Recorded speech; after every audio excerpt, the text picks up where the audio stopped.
I'm so tired. I haven't slept a wink. Where is my microphone? Gotta turn it on. Gotta turn it on. Gotta turn it on. I start to hear things now, and we're testing it out while the people come in. Yeah. All right. Let's see here. Test. All right. There we go. All right. Let's start it off while the people filter in. I think we want to turn on the. There's rush hour traffic, and 4 o'clock we got the. Great. All right. I'm so tired. I haven't slept a wink. I'm so tired, my mind is on the blink. I wonder, should I get up and fix myself a drink? No, no, no. I'm so tired. I don't know what to do. Although I'm so tired, my mind is set on you. I wonder, should I get up and call you? You'd say, I'm putting you on, it's no joke. It's doing me harm, it's can't sleep. I can't stop my brain, it's 3 weeks. I'm going insane, I give you everything I've got for a little peace of mind. I give you everything I've got for a little peace of mind. Anyways, guys, how are we doing? Mr. Pibb is Dr. Pepper that flunked out of med school. That's, I agree. Mr. Pibb can't get their ish together either. I have been trying to source Dr. Pepper consistently, and at my local store, they have a deal where it's like buy 3. Wait, here, where's the art on this can?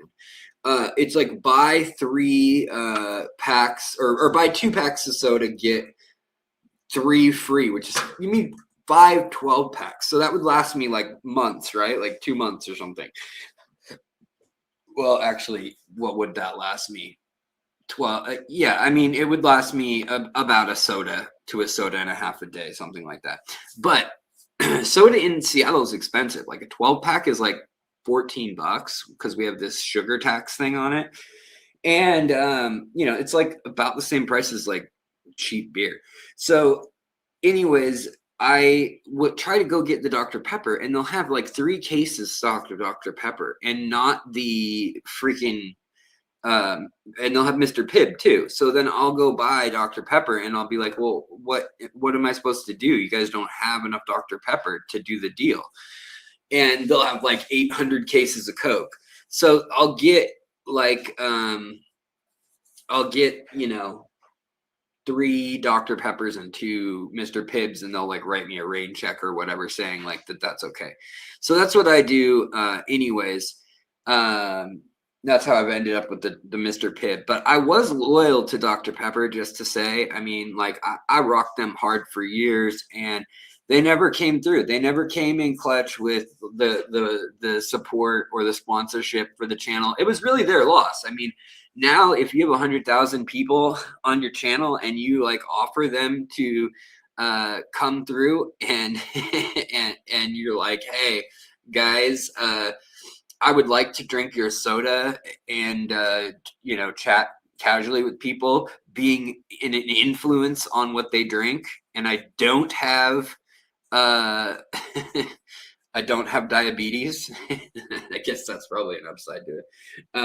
Yet they're like, yeah, here's free Dr. Pepper.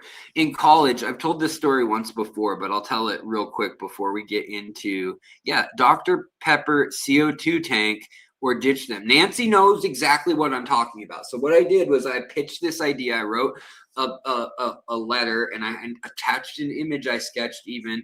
This was a while back. I haven't really gone through the proper channels in like 5 years. So the channel has really changed. It was like at 10,000 subscribers back then.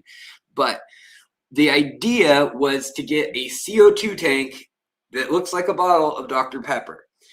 and to do the aquariums with it, and also have a fountain with the soda gun underneath my aquarium. I mean, nothing could go wrong there. There's nothing wrong with that. I mean, like, well, I guess I could have like fish water going into the line, or I could have Dr. Pepper going into the tank. But other than that, or the CO2 blowing up, all those things, nothing could go wrong. So I just don't know why they wouldn't do that. Like, it seems like such a win-win, but whatever. Let's see here. So guys, I see you filtering in. Good to see everyone. Stephen P said something about what did you say about kidney stones or something? Kidney stones ended your soda fiending. Dude, kidney stones, man, I want to end it myself. When I had kidney stones last time, the only time, I was like 14 or 15, pretty young, too young to be drinking like I was. But we were at Van's Warped Tour, like, I don't know, what, Blink-182 and Green Day or something like that. And it had been 2 days of like partying out in the desert at a concert, and no water, just beer. And I got a UTI and a kidney stones, and the calcium in my bladder had crystallized. Apparently, I had calcium crystallets in my bladder lining that basically felt like shards of glass. I didn't even know that was a thing. Well, probably didn't know much of 14 or 15 period. But anyways, yeah, bad times. Don't go to Warped Tour. That's what I learned from all that. Let's see here. Big Snake mentioned something, and I would like to 100% say, yes, you've noted it. I think you're right. And that is, has anyone else noticed there's a little more of the native fish in the U.S. hobby recently? Yeah, for sure. And that is something that I predicted in my what fish to breed or what fish to keep in the coming years. The first one I really saw that was that hasn't been in the hobby for a long time. So there's been, elastomas have kind of been coming and going for a long time. Pygmy sunfish, banded sunfish, stuff like that have been coming and going, and here and there, kind of in niche hobbyists. But really, it was the rainbow shiners and the rainbow daces that are like, whoa, we're dealing with something new here. Because like flagfish was another one that's been around a while. Least killifish, those have been around a while. Golden top minnows have been around a while in the hobby. But I think some of those, including like the some more shiners will come in. I also think like saffron shiners will definitely have a place. There are some just incredibly gorgeous native fish that will actually stay pretty colorful when you keep them warm and happy. They don't live terribly long time, and they can be finicky, but I do think that we'll see more and more of some of those because they're just too beautiful. It's kind of like bitterlings in Asia, where like bitterlings are a really beautiful fish when they're spawning, but they kind of all look like boring. They look like a barb with no markings when they're not spawning. They're kind of just these weird kind of fat or tall fish that are a little bit bigger than your average like tetra or something usually. And they have a weird relationship like with clams or bivalves, a lot of them, where they can't spawn without actually laying their eggs in there. So it's kind of interesting. But yeah, let's see here. Fireball Corys would look great in the ADA tank. I don't know that one. Fireball Corys. Let's pull that up real quick. So today what I want to talk about, because we left off on it last time, and I'm going to say hello to everybody who's popping in here too, but Aqua Hype, hello. Let's see here. In my tanks, what's going on, buddy? Good to see you. Horizontal gang. Yeah, all right. welcome horizontal gang, welcome vertical gang. USMC, what's going on? EODA, Mr. Jeff Kane himself. Mr. Jeff Kane. And Big Snake, what's going on? Long ear sunfish, yeah, they are really a beautiful one too. I mean, the Germans have been keeping some of the sunfish for a while, like Germans, Czechs, Italians, I've noticed. They are kind of an introduced species over in Europe for like game fishing and stuff, and understandably so. They're really beautiful, but yeah, it's interesting how they have the potential, I think, to be as beautiful as a discus. Probably selective breeding could get them places we can't even imagine, but I think at the same time, the fact that they need live food, well, they don't. I mean, some pumpkin seed fish and stuff like that will actually eat pellets. They're just pigs. They'll just eat whatever you drop in. It just has to kind of be falling, like they'll see it falling, and so you could feed them without live food, but you kind of have to drop a pellet in at a time, and that's a pain in the butt. And I guess you can feed them bloodworms and stuff like that too. So I take that back. But a lot of the smaller fish, that's the main problem. Sorry guys, I'm taking off my orthopedic shoes. So this weekend, my wife and I went to the Ho Rainforest. That's H-O-H, Ho, in the Olympic Peninsula of Washington State. We went to a place called the Hall of Moss, and it's like a hike, and you get into this trail, and it's moss over your head. That's moss on the trees. It's moss on old growth. You've got everything from like Sitka spruce, and you got a lot of Douglas fir and a lot of cedar. You got some redwood.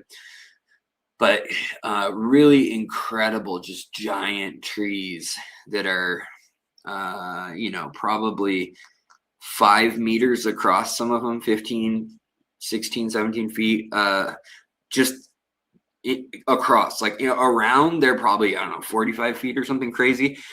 But they are the ones that are like 2,000 years old that survived not getting logged. And when you think about that and you go places where you can see that, like, the redwoods is another place.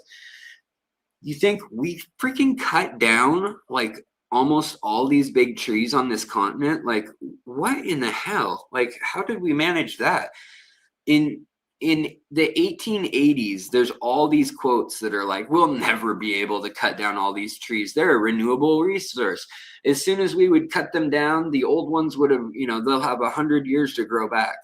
Literally by 1910, they're like, we're out of trees, basically. And it's one of those things where that happened quickly.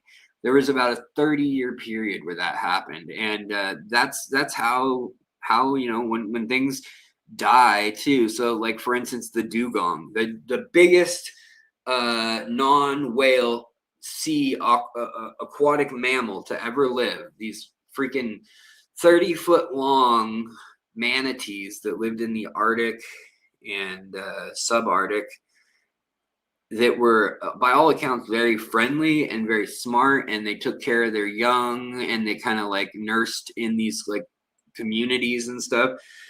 They were able to kill all of them in like 40 years or something like that, and to the point where it's almost like, did this thing ever exist? Like, Europeans barely even found it, and within 30 years of finding it, they had killed the last one. Absolutely wild.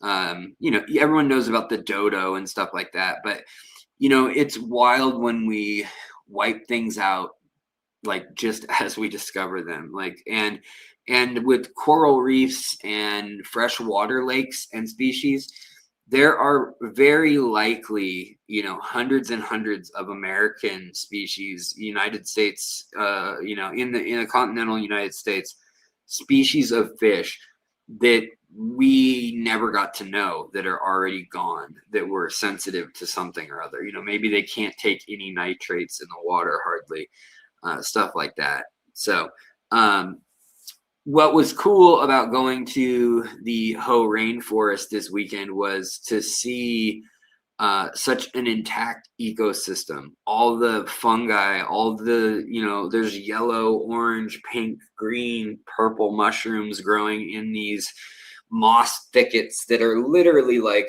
some of the moss had fronds or like needles this long. It looks like it's massive size, like the moss leaf or like the frond, I guess you'd call it, the stem, that normally would be that big. On some of these species, it's like this big. And there's like bladderwort and lichen and all this other stuff. So I took some pictures, I took some videos, and I'll probably be putting them up in the shorts section. Also, aquatic plants in a rainforest that was 37 degrees. There was literally ice on the window of the car. And we go to the creek and you see cutthroat trout, and you see baby salmon smelt, and you see there were some I saw signal crayfish, and I also saw a what else did I, a couple of the little sculpin type things. They're like little darters. They have spines on their back, and they're maybe 3 to 4 inches, and very ugly looking faces, but brown, red, and kind of green tones, a little bit of yellow in there sometimes. And they just kind of hop along the sand and stuff. But the baby trout and baby salmon were kind of all over the creek, and they were in this water. I'll give you guys a sneak peek right now. I know we all hate this version of the camera, but it's just the quickest thing that I'm going to do, because I don't want to like set everything up and like show you guys the whole rigmarole right now, when I'll be uploading it all for y'all to check out. But you know, it was really beautiful. My wife, for her birthday, we found a cool spot to stay, and this was our view on the actual beach. I mean, that sun just blinding us, but that was our view from bed. Like, okay, well, you can't see anything there, but that was our view from bed. It's supposed to be blinding. Like, that is looking out on the Strait of Juan de Fuca. And yeah, this was lofted, but that was the living room. And she got that Airbnb, again, just like blinded by the sun there. And we saw elk, we saw all sorts of stuff. So it was a really cool trip. It's really beautiful out there. If you've never seen what it looks like, it looks kind of like there's these mountains in the distance behind farmland. And then you get out there, and finally, when you get into the thick of it, don't worry, none of that really mattered. But this is what I want you guys to see. So let's see if we can get this to focus and show you a little bit of color. Let's see here. So that is crystal blue water and all sorts of plants growing under the water. And all the baby salmon were swimming in this water, and in these like maybe 6 inches deep to a few feet deep. And the sun is coming through so bright, because we're in a valley that is so dark that it never gets sun. Like hold on, let me turn this all down. That's the problem right there, is the sun. Yeah, so it has this ghostly blue color to the water, and that's all glacial water. It's just, I mean, it's so beautiful up there. And I'm thinking, like, do we want to do a video where I identify some of the plants? I don't know. I don't have that much like footage of anything fish related, because it's just like baby fish swimming in the current. But again, you can see the moss just grows up and out, and there's all sorts of salamanders and frogs, and you know, it's a really kind of magical environment that you will not see anywhere else in the world a temperate. I mean, like, look at this scene. This is not a video, but this doesn't even look real. There's like frost on the ferns. The moss in the logs is covered in. I mean, the logs are covered in moss, and then you know, you've got also. Well, I'll upload them so you guys can see them better as shorts or whatnot, or on Facebook too. For those of y'all who are really in the loop, you know that Facebook has kind of a behind the scenes that's free. But anyways, yeah, that sun comes through and it's just so bright and so beautiful. Do I have one more video to show you guys? I thought I had a cool video of this one spot where the water was like 6 or 7. Yeah, here we go. The water was 6 or 7 feet deep right here and just blue. And it looked like it was maybe a foot deep. I took a stick that was like 5 feet tall. I couldn't even touch the bottom. And there's just layers of moss, different kinds of moss, different species growing in the creek. And there you can see a trout's tail flicking by there, an adult one. And then in the current here, there's all sorts of just different interesting like myriophyllums and all sorts of different stuff, like mostly marsh plants that aren't truly aquatic, but a lot of them that are kind of on that marginal thing. Greg Guppy, thank you so much for the gift of 5 memberships. That is really thoughtful. Anybody who wants to see this, or I mean, anybody who wants to hear, you know, more about, I don't know, to hear more about fish, to hear more about whatever's going on in the world of fish, in the news of fish, being a member. You can be a member for as cheap as $1.99. You can get extra episodes. You can listen to the podcast format. So basically, it's just the longer episodes, the deep dives. In formats where I sometimes add a little extra commentary to make it make sense in case you're not watching also, and have made a playlist of 250 or so of my favorite episodes. And I kind of changed that and switched around from time to time. I'm right now going through the process, guys, of taking down old videos if I've realized that there's something that's out of date, and or, you know, like in a lot of cases, I had talked about aqua soil in the past, and I talk about, okay, this aqua soil, you're going to have to put a cap on it, or you're going to have to let it cycle for 7 to 8 weeks before you put fish in. And now if I were to say that same thing about ADA aqua soil, it's just not true. You don't need to do that. You could, within 3 weeks, you can put fish in, no problem. If not, like, depending on how you do it, you could put them in almost immediately and be fine with a lot of species of fish. So, there's some stuff that needs revision just because the product lines have changed, or because, for instance, like German blue rams, when I talk about them 10 years ago on the channel when it was brand new, and I'm just kind of casually talking about rams. Yeah, there were a few really strong German blue ram lines 10 years ago that were able to spawn or survive in, like, say 8.0 pH. Some people were even having them spawn in like 7.8. Well, for years, like for 20 or 30 years, you would never get them to spawn unless it was like 6.0 tannic water, you know.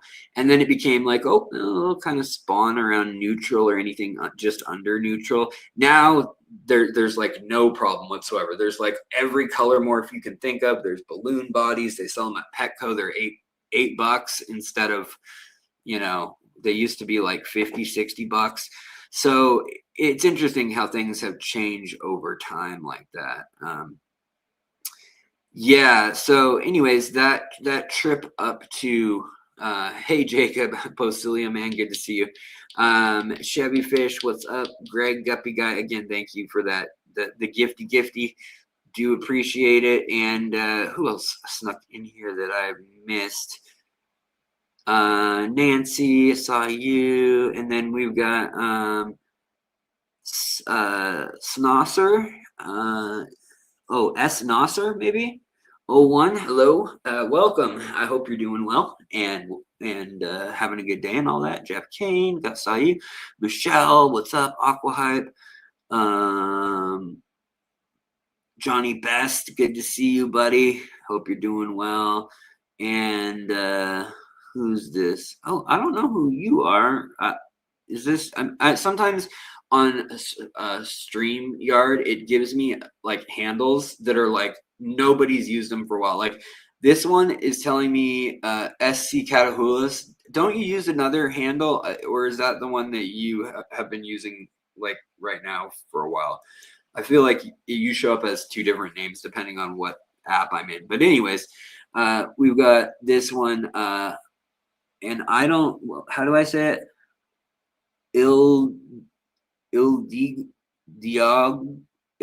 Man, I'm terrible. Why can't I sound things out? Be phonetic, Alex. At Diog Hain 666. I don't know what that means. Does that mean something? Did I just say a terrible thing? Did I just insult 7 people?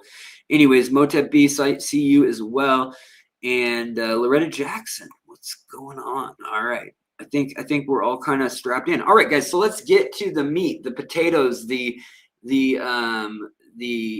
I was gonna, I forgot I had a story that I was gonna tell you guys, and I don't even remember what it was about, but there was a story you guys missed out on.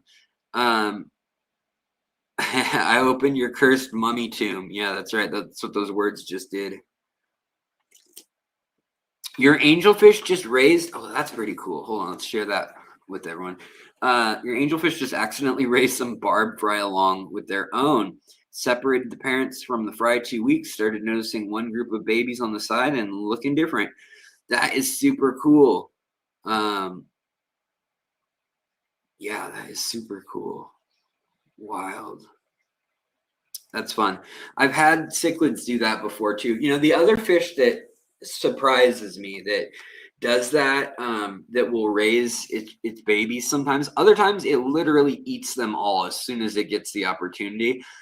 Batis, like scarlet batis, will sometimes raise their fry as if they were corralling like little cichlid fry. And it is so cute when that happens, especially in like a 5 or 10 gallon tank. You feel like you have accomplished miniature world.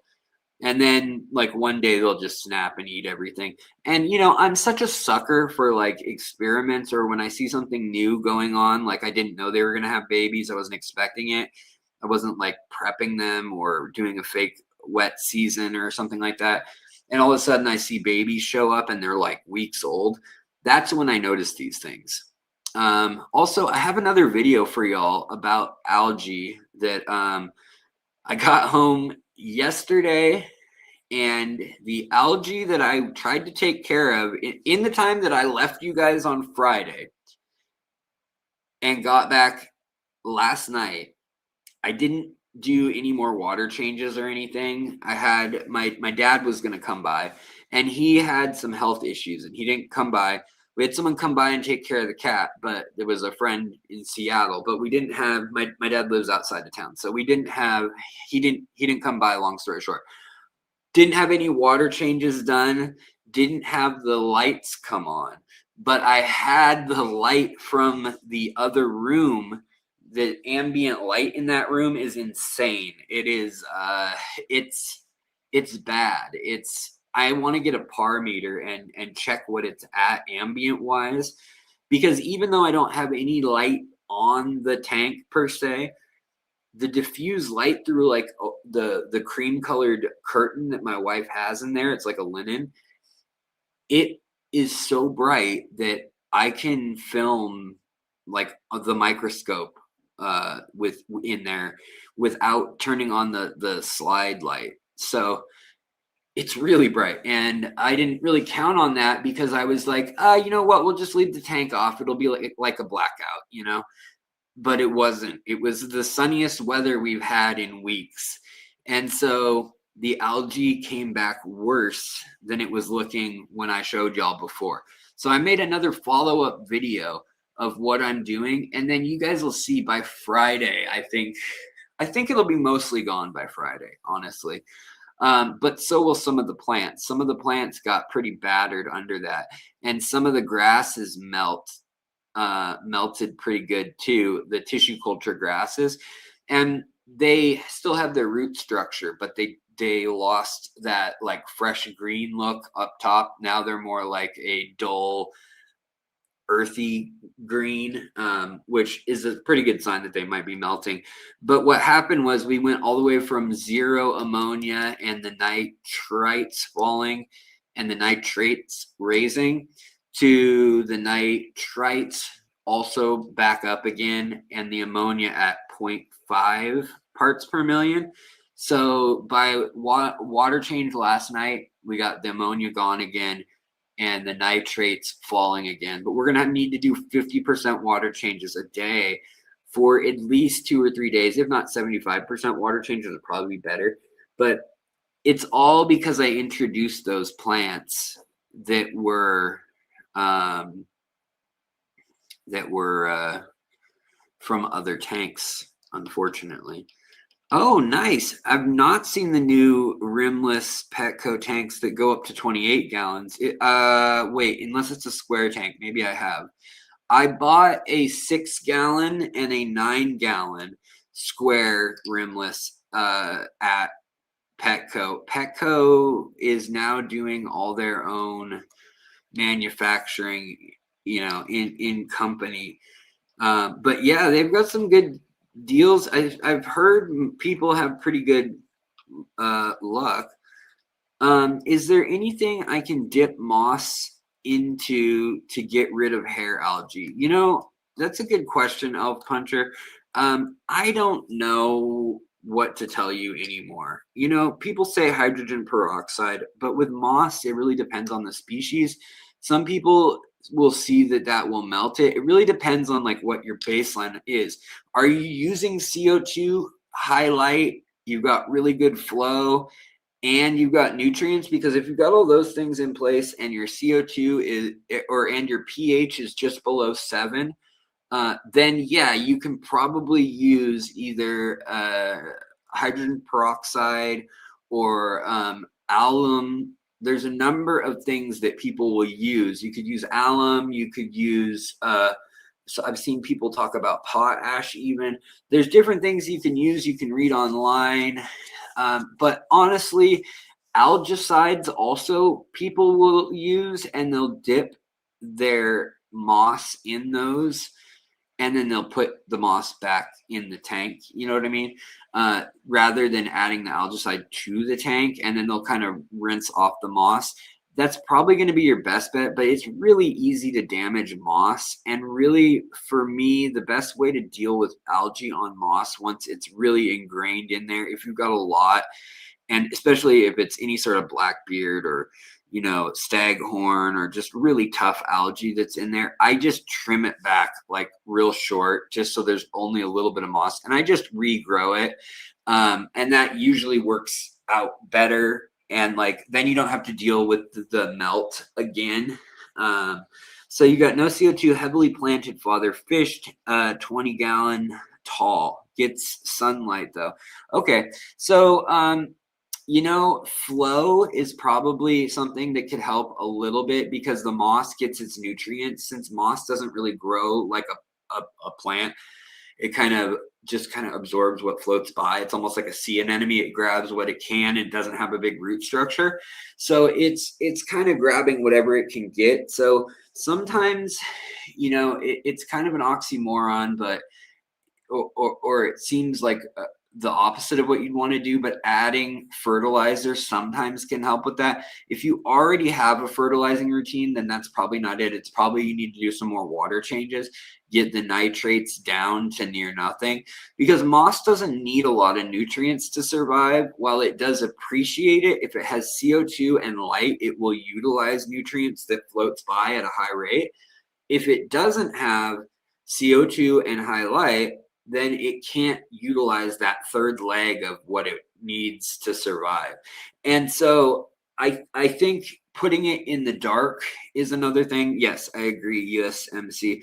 Putting it in the dark, doing a dark out, and like 3 days in the dark, moss will survive a long time in the dark.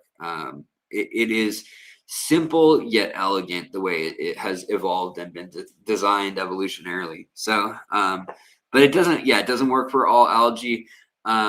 If it's cyanobacteria, then you can always just use antibiotics, like a gram-negative antibiotic or gram-positive antibiotic rather. Like per 10 gallons, you can add an API packet of like erythromycin. But that's only if it's the slimy cyanobacteria, obviously not with hair algae. Also, I saw Patrick. Thank you so much, Patrick, we got 5 more memberships gifted to folks. So thank you so much. I really do appreciate it. Yeah, and Zenith Maiden, as I was saying, hydrogen peroxide is the go-to that most people use nowadays. It's just on moss. Depending on the species, it'll melt the moss a lot of times at the same rate it kills the algae. So without CO2, without higher light, it's a little hard to treat it sometimes in any other way other than a blackout. So, I would try maybe doing a blackout first. And then if you can take the moss out, like if it's all on one rock or a filter or something that you like where it is, but you can lift it out, that's when you could try diluting hydrogen peroxide or something along those lines. There's other things out there. Like I said, alum dips are good, as Chevy Fish is saying here. And there's a number of other things, potash. There's also different sodas and things like that people will use. There's also salt. So in the specific case of your algae, I don't see what it is right now, but I'm just kind of throwing all the solutions out there. If I hope that helps a little bit. Algae shouldn't be able to, algae shouldn't be able to, what do you call it? Survive. Like it shouldn't be able to metabolize a lot of nutrition for more than a day or so. And algae cells kind of die quickly compared to plant cells, and then they're replaced by new algae life and new cell splitting and are being germinated too. And basically, the spores of the algae then are out in the water. But if you have a canister filter, that's usually dark. If you have a hang off the back filter, it's not dark enough. The spores may just keep running through the system and be, they're not in the dark long enough to ever die or go dormant or whatever. Whereas in canister filters, if you have a fine canister filter, your broken up algae bits that disappear. That's one good thing about a high tech tank, is that they tend to have the canister filter under the tank.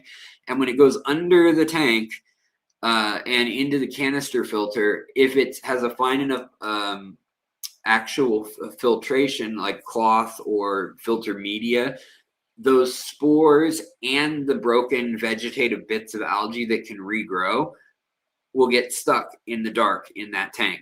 And even though they have the nutrients, the CO2, all the stuff that they would need to grow, they don't have the light, so they die. So that is, that's one high point. When you have a sponge filter, though, you don't get that. So yeah. Chevy Fish, yeah, she can't see. Oh yeah, aloha, hello. Would a dirted tank nutrients diffuse through a tank to feed the moss if you don't have such a big cap? Aloha, that's a good question. So anything you have in your substrate, anything you have in your tank, period, if it's submerged in the water, it will leach out. If it's water soluble, it will leach out into the water. Even if it's not water soluble, the diversity of the bacteria that we get into our aquariums over time, a lot of times different things, whether that's potassium, whether that's iron, whether that's sulfur, there is some specialized bacteria that will end up in your tank over time. And as you've seen in my tanks many times, there's bands of like yellow, orange, brown, and you can see them like stratified into layers. And that is where whatever algae or cyanobacteria or bacteria or archaea, whatever species of thing, fungi, mold that eats it, and puts it into cellular use as either energy or as a building block of their body. They utilize it in different ratios. And so each of those things then over the years or months or weeks, whatever, it gets deposited where those cells die. And so you'll see, like, right where they die, there's an iron-rich layer in a lot of substrates that are dirt or silt, or even aqua soil that's broken down over time. You'll see a red or orange hue, and a lot of times you'll see a yellow stripe too. So that yellowy stripe and that orange stripe are usually where the bacteria that has taken the sulfur and the iron, where it has died. But then it's also a sign of that it was concentrated there, but also that's where you're losing the oxygenation. And so everything below that will be anaerobic or anoxic a lot of times. And that, when it's anaerobic or anoxic, when it's deeper than your rust line on an old tank, or when it's deeper than, say, 2 or 3 inches of very dense and packed substrate, then you can assume that anything leaching out of the soil and then going to the plants is happening at an extremely slow pace. So it's more of a pace where actually you're probably going to get plants with roots that are feeding off that stuff. Their roots are going to reach down there. Their roots are going to bring oxygen around themselves. They're going to bring, bacteria and other things that they live in conjunction with, their own biotes. And they're going to utilize different ratios of the nutrients, and they're going to then put them into tissue in the plant. And just like I was saying with the bacteria, those plants then are going to bring it up through themselves, put it through their leaves, put it into their stem, their roots, whatever it may be. And then when that stem, the root breaks off or whatever, and if you have some of the leaves of, say, Rotala or Ludwigia or whatever it may be, and that finally breaks off, and depending on what you're doing, if you're taking things out of the tank, you're taking nitrates out, you're taking nutrients out, and you're also taking the stuff that breaks down into organic waste that can foster bad bacteria in really thick old mulm. Too much mulm, too thick, and not enough like organisms going through it that actually eat detritus can be a problem. And so that's my main thing with father fish tanks, is that I like mulm. Same with Lucas Bretz, who has tanks with no substrate, just mulm. He allows leaves to pile up and stuff.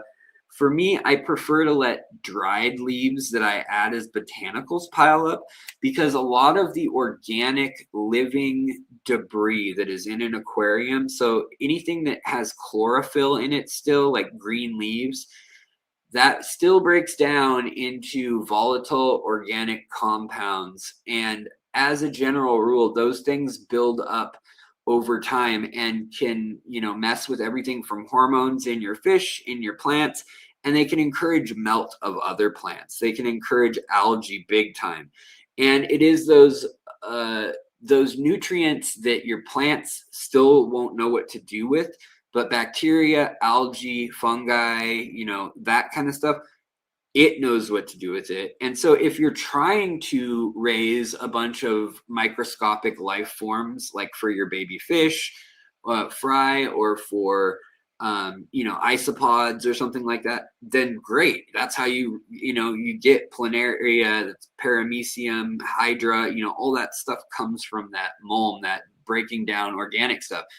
But for many fish fry, especially like delicate, like rainbow fish fry, for instance, they don't want that high of a level of that stuff. And for the sake of, for very nice plants that have like that really crazy, bright red, you really want to be removing big leaf chunks and stuff out of there, because they are returning all those nutrients from the deep substrate and from the anaerobic layers back to the upper layer over time. And while some people think that's what you want, in my opinion, that's something that you want a little of, but not too much of. Everything in your aquarium is kind of a balancing act, and you kind of have to know which things you're sliding up and down and where you want all those sliders. Like if you put one up, then it's going to kind of like when you have a sound equalizer and you change one thing and all the other equalizer things change with it.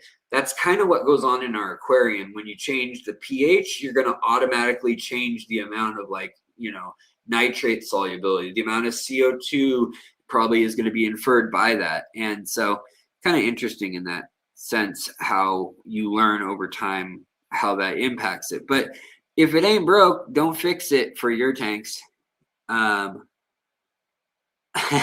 Critter Style says my coworkers have no idea. Where do you work, Critter Style? I'm curious because my wife glazes over a lot of times and she's like, I don't know what you said starting 2 weeks ago. So I stopped listening and I haven't been listening to this story or the project you're working on all week. Alex, do you find it necessary to use liquid ferts as directed in high-tech tanks, or do you typically use less? I use less. I always use less. If I see my plants are struggling, it's usually my anubias. It's usually like big plants that are immersed and stuff like that. Like that stuff kind of gets like the fried edges and things like that a lot of times. For me, it's usually potassium that I ran out of. I don't know why my tanks run like that. It's just the chemistry of where I'm at. But really, a lot of people just guess. And Tom Barr and Dennis, as he goes by, but Jing Zhao Wang of 2 Hour Aquarius, they have both really good ideas and grasps on this stuff. And really, Tom Barr, there's no one better. He's the PhD of, wetland botany and ecology. And he's literally working on writing the textbook. There isn't one yet really for aquatic plant, aquaculture, horticulture. Well, not horticulture. Sorry, I guess like physiology and ecology. I guess that'd probably be the best way to say it. But it's kind of a weird subject because there aren't many true aquatic plants. So there isn't really a big study of true aquatic plants. There's more like they call like marsh plants or riparian plants. And that's anything that lives with its roots in the water or in groundwater or ground soil that is saturated with water. They just call riparian. And they assume that that's that. But there are some plants, aponogetons, lilies, things like that, that will not live outside of water. They don't even have the cellular structure to hold themselves up without that. And so it's those plants, Taiwan lily. That's another one that like is a good example of a delicate plant that just doesn't survive. Whereas others have like a whole, they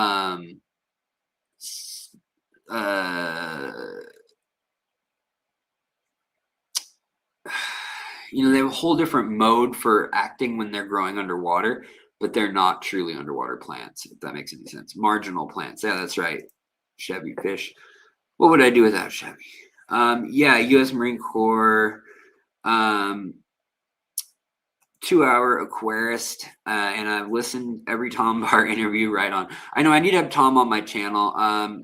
He keeps saying like, yeah, I'll come on your channel. And then I'm like, when? And he's like, well, I'm busy this week. He has time to talk to me, but he doesn't have time to come on the channel. I think he likes to pull my leg too. He's been on Stephen P's channel. He's got a great interview on that channel. I think after my drama with King of DIY, perhaps that some people are like, wait, I don't want to be involved in some sort of reality TV YouTuber. And like, I think I just have to reassure certain people that like, that's not what this channel is like. Sorry. And they're like, yeah, but you're like always getting hurt and stuff. So they know what's going on here suspiciously, but they don't necessarily get engaged. And so I've been working on that because a lot of these people, I actually will say like, hey, I did a video on this. Can you let me know if you see anything like egregiously wrong with it, or if I messed up any concepts? And they'll look at it and they'll be like, yeah, it's better than most of stuff out there, you know, and I'm like, oh, is that good enough? You know, and they're like, yeah, don't sweat it. It's fine. And for me, I'm like, okay.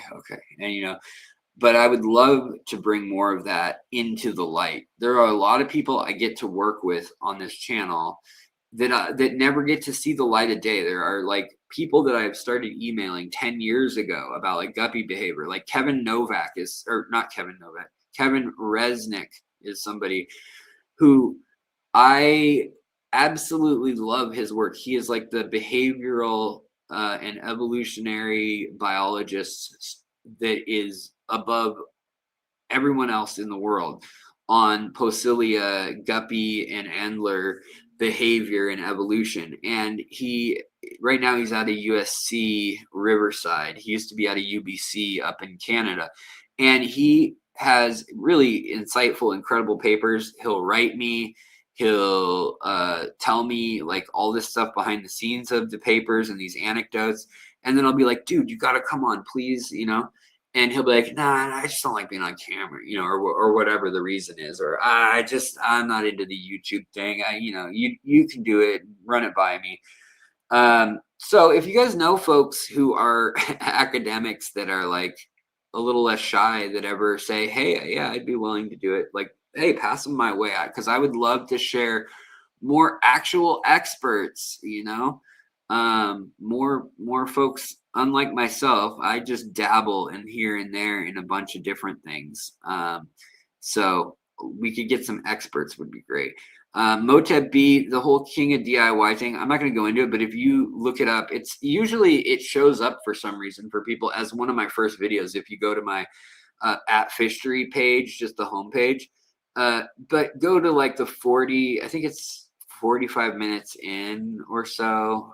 Maybe it's an hour and 45 minutes in, whatever it is. People will have tagged it out. But basically, we got into a whole thing. He sued me. My channel got deleted for 5 days, and then it got reinstated. But he lied and said that that we were doing a private, he was mentoring me for one, and we weren't doing a live stream. He was mentoring me, and that I recorded that, and then I broadcasted it live without his consent. That's what he told YouTube. So my channel got deleted for copyright infringement. He then hit another 163 channels with copyright infringement because so many people came to the live stream because he started kind of wigging out, and we started arguing about stuff. And I said, I'm not going to delete this. Like, and he's like, you delete it right now. You know, he's texting me, I'll give you $5,000 to delete this.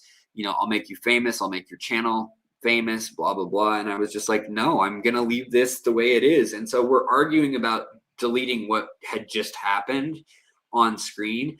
And apparently I get emails in the next few days after that from half a dozen creators that are like, I took the money, or I deleted the stream when he asked me to, and then he never gave me the money, or some version of this story. And so I'm one of the few people who's had an incident blowout with him. And actually it's just saved as a live stream, and I just uploaded it as is. And it was unfortunate, and I hope he got some help. But, you know, I've watched things unfold with his channel, and just time and time again, he'll do fundraisers. He'll say, oh, I don't need any money or whatever, but he'll get, you know, some project going, and he'll say, oh, but I will take donations for this or that. And it just disappears, or it fails, or it falls apart, or you never see something happen again. So I think the guy's just got some rockiness in his life. Especially then he had gotten remarried, or I don't know if he was redating, whatever. So yeah, I don't want to go over, you know, I don't want to go over any of that in detail, but you can read comments and stuff. And also you can see what happened. You can see what happened when basically he laughed at me and ended the stream on the note of a woman could have never been the person to have revolutionized our idea of the aquarium. And I was talking about Jean Villepreux Power, which ironically now there's like 4 or 5 kids books about this woman and nautilus and octopus and cuttlefish. also about this woman and women's rights, and also like science. Like she's one of the big figures in science in the last 6 years, 5 or 6 years. This has all happened since this blowout. But literally, yes, this is Fishery Live right now.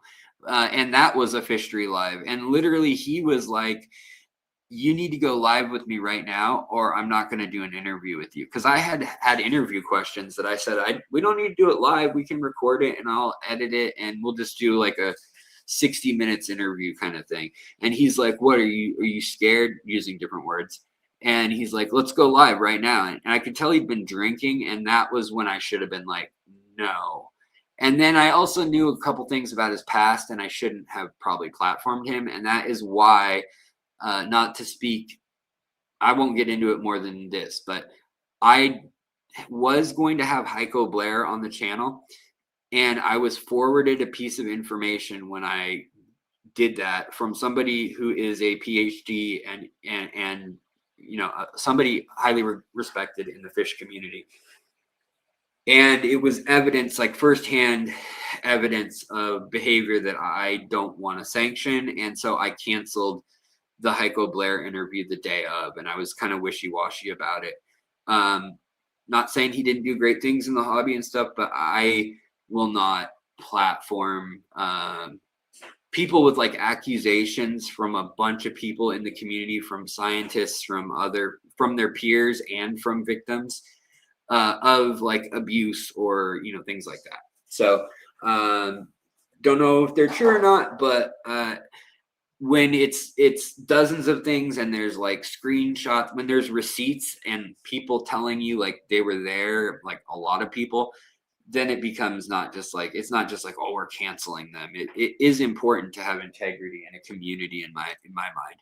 I could care less if people want to like I still think Joey, for instance, has a great his showing you how to build stuff and how to do stuff DIY, like his how to bake plywood tanks and stuff. I think that's great info. I used to watch his channel a lot. But at this point now, when you're a creator, you get to see things and meet people on levels. And also just when you interact with like events and you see a chain of emails and somebody's like, I'm not gonna say this was any one person, but like, for example, you say, okay, I'll be there to speak. I'm happy to, just give me the plane ticket to Ohio or whatever, and a hotel room, and I'll speak for free. And then you got someone else saying, I want $5,000. I need a rental car. I'm going to hang out for 3 days. I also need a per diem of this. And I get some of that. If you're a famous person, sure. But the way certain people then say, like, I'm here to help the community, I want to promote the community. And then when you see the other side of things, and it's like just wildly, like, what fish club is going to have $10,000 to pay? And people come up with it, but it's usually brands, and they usually work. This is the one thing I'll say. If you see a brand work with somebody like one time, or they push one person a whole bunch, and they're like, we've got this person now, all of a sudden, and then you just never hear about it again. They thought they were getting something that out in the money at the end of the day. So all right, I'm done with all that. But let's the physics of some of his how to build tanks is incorrect, though. Yeah, I won't. Let me not comment on that then. But I was gonna say, I know people who have built plywood tanks based on similar plans to him, at least in like their garage in Florida or California, and we're talking like a 400-gallon tank. I don't know about his 2,000 or 3,000 gallon like big tanks, and I think if you build that stuff, you better do your research. I'm not going to stand by anything like that.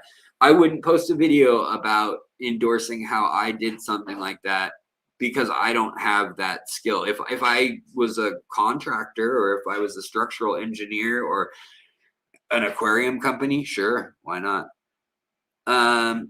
All right, let's see here. So I also, Johnny, thank you so much for the super chat, buddy. I appreciate that. Johnny, best as they say. He comes through again. He is the best. Thank you, buddy. Keeping the lights on here. It is very nice. Yeah, here we go. Here's copyright strike from Fishery and King of DIY stream 4 years ago. Yeah, there we go. And it's actually, it's been over 5 years now. YouTube doesn't get the date right a lot of times, which is really weird. I don't know. Like, it'll say 3-year-old video and it'll be 5 or it'll be 2. Like, it's very odd. I don't know why that's wrong so often. Lumpy Dog, what's going on? Good to see you. All right. So the other thing I wanted to do today is I wanted, I always do this. I always say, let's do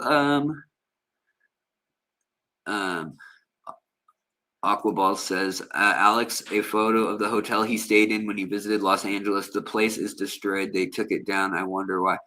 The hotel he stayed in, huh? The hotel I stayed in when I came and visited you in Southern California. I stayed in the Murder Inn. No, whatever it was. I was a Motel 8 or Motel 6. It was a Motel 6, I think. Whatever the lowest number. Is there a Motel 4? It was right on the edge of. It was just outside of Compton in Orange County, right? Like on that. Anyways, you live in Compton, so I can't talk at all. I mean, it seemed like a nice neighborhood.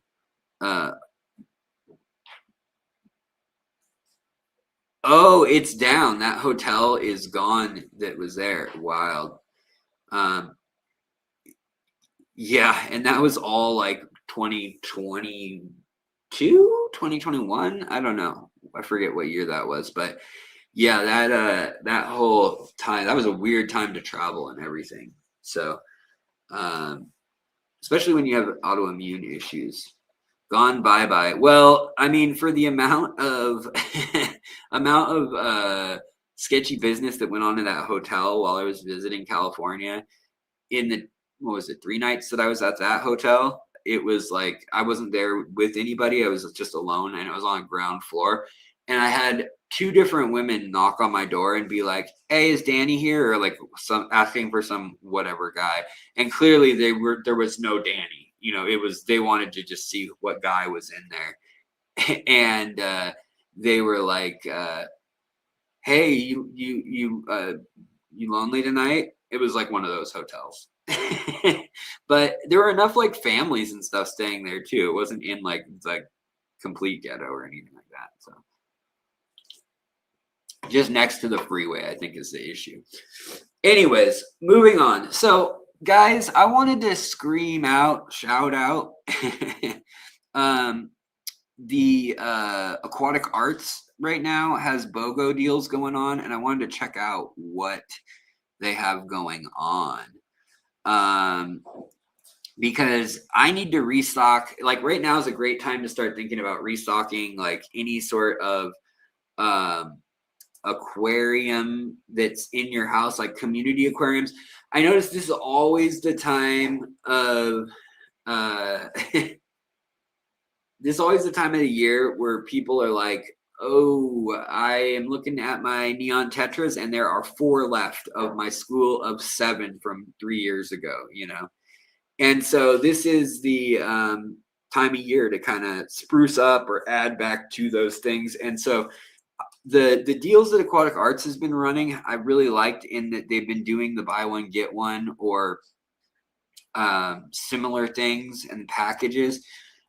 So if you don't have a local shop that you can support, you can always go there and you can use my code, get 15% off. We have the best discount over any of their stuff other than their Black Friday sale once a year. Like that's the only time they really get a better discount. So you'll always get the best if you use Fish Street 15. I've been working with them now 9 years, longer than anybody at their company. I think, literally I've been there with them longer than anyone working with the company anymore. That's a weird thought. And I reached out to them. I was like, hey guys, I'm new. You want to take a chance on me? When I had like 1,000 subscribers, I was like, can you guys just maybe help me out? Because I'm kind of broke and have some medical issues. And they did. And they used to do a lot of like charity work and stuff. They still do a lot of giveaways for like teachers and classrooms. And so I think that's pretty cool. Spend money on fish. This channel is a bad influence. I know I am a bad influence. And also, I just saw, thank you so much, Critter Style, for the super chat. That is very kind, very generous. I got another 999. I got that 999 plan. Thank you so much. Very generous. Always so appreciated. Never expected. And Chevy Fish, who's been around the fishery community since it's existed, as well as the online community of fish keepers for years and years. Someone I would trust anything Chevy Fish says, trust her. She's correct. Even if it goes against what I'm saying, she's probably correct. I'm wrong, probably. So Chevy Fish says, I've been a customer of Aquatic Art for years. I highly recommend them. Well, there you go. You know. So there's that. Aquahype says, I wish there was fish exchange. There's so many people who just want to get rid of the fish they have. Yeah, I know. That is something that is,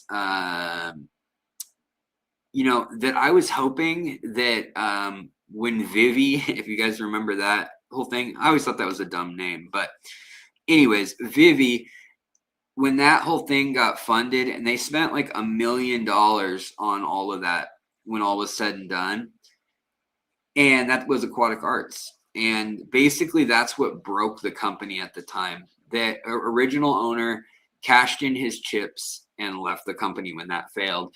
And he did so in the middle of the night, like with his, you know, whatever, 51% share of the company. He basically sold it and peaced out. Is that a new beanie you're sporting and a purple sweatshirt? Yeah. What's going on, Lush Salty Aquariums? The purple sweatshirt I have had. I must admit, I have had. Yeah, it sucks that Vivi failed. You know, Vivi had issues. Like, I know it needed work, but like, I always felt like, oh, if they just tweak this and that, like they needed to allow people to buy and sell the fish and do social media sharing their tanks. Like if they were going to let people build an aquarium and share what was in it and like put all their parameters in, and then it was going to use AI later to suggest like, why don't you try pairing this fish with the stuff in your tank? I think that's a great idea, a great use of AI, like suggestive and then checked by the community. But at the same time, like they never implemented that, and instead they just looked for farms to support, to have things for sale that would stay in stock, and they worried so much about that and like giving them a really, really cheap shipping price that they spent half of their budget on that $25 flat rate shipping, losing money. And they lost money for 1.5 years. So whoever used Vivi to sell some stuff, if they used it, there were a couple fish like breeders that made bank because they were only having to charge $25. Hi, baby girl. My wife and my baby girl kitty cat are here. They're home. Hi, baby girl kitty cat. Sumi says hi, everybody. Hi, everybody. Oh, okay, you leaving me now? All right, fine. But anyways, yeah, you asked about my purple hoodie. Purple hoodie I've had a couple months, but you do notice that anything like less than 20 years old is new to me. And this shirt here, this is not new. Wait, honey, did I have this shirt when you met me? Yeah, okay, this is a Water Demon tie-dye. And it was made in South Carolina or North Carolina, sorry. And it was made by a guy named Tie-Dye Todd. Oh, look, there's a hole in the armpit. And I've had this shirt for 22 years, I think. I wore it today, though, with the purple hoodie for the live stream. and it's supposed to look like a goblin or kind of like a skull or a scary face in water. He calls it the water demon shirt. But it's just a certain knot he ties and then does blue tie-dye. And then there's yellow and all the other color tie-dye around it. Anyways, I've always loved tie-dye. I used to wear tie-dye nonstop, but I've basically gotten fat and also worn holes in all my tie-dyes. I had so many tie-dyes. Yeah.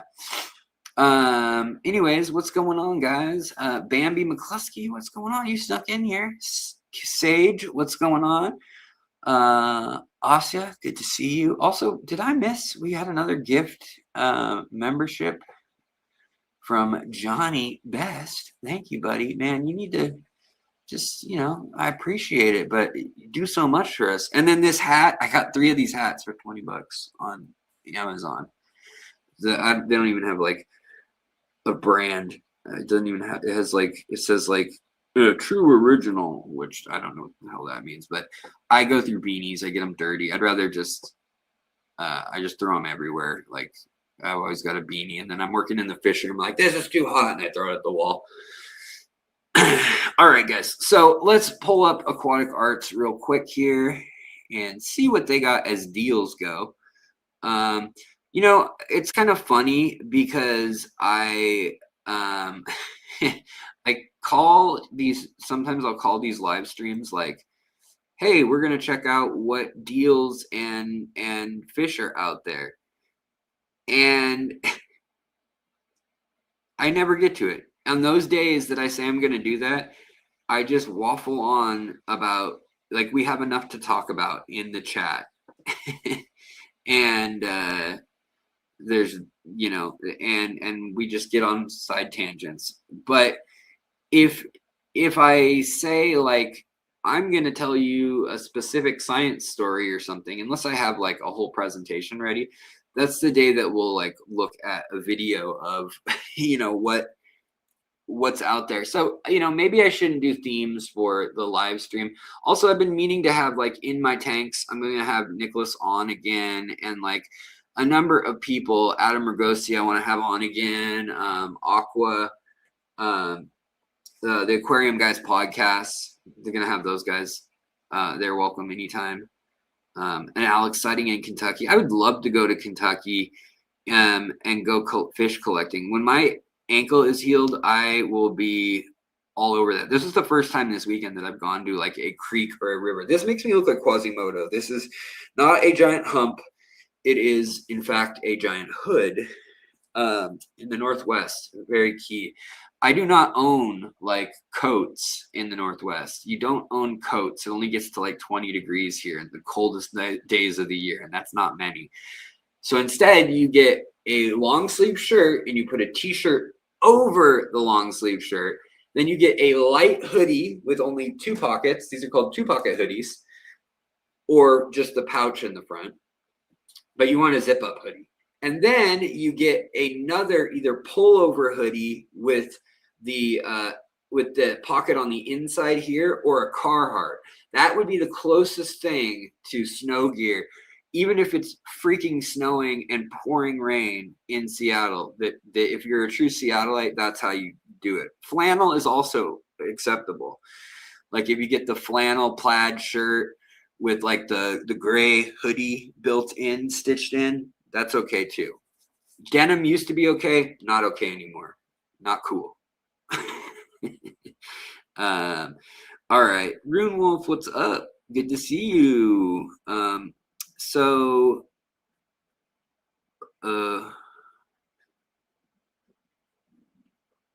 if I want to do an ad, just post it as a video. Yeah, you know, I do prefer question and answer too, but you know, I like being able to kind of pivot with these. Like, I also like when I sometimes will do like shop with me kind of things where I give out a gift card and then we kind of look at like, okay, you know, who's running what deals, and if we have $200 to spend on fish and I'm giving away a $200 gift card or a $100 gift card or whatever, what would you buy? That kind of thing. I always think that's kind of fun. So right here, we've got like all the BOGO deals, but right now, Aquatic Arts has all of the crazy cool nymphaeas. And I'm super jazzed about that. Like, look at these. I mean, they're technically pond plants, but you can use them in an aquarium too. And I want to get some of these like really cool Juana Visa, these red ones. I've never seen those. I just think they're so cool. And newest arrivals in right now with Aquatic Arts. Hold on. And I know you guys don't see that. All you guys see are these BOGO packs. But in the new arrivals here, they've got all sorts of dojo loaches. I don't know why they have so many, but they've got the golden dojo loach. They've also got the normal, healthy, big old dojo loaches.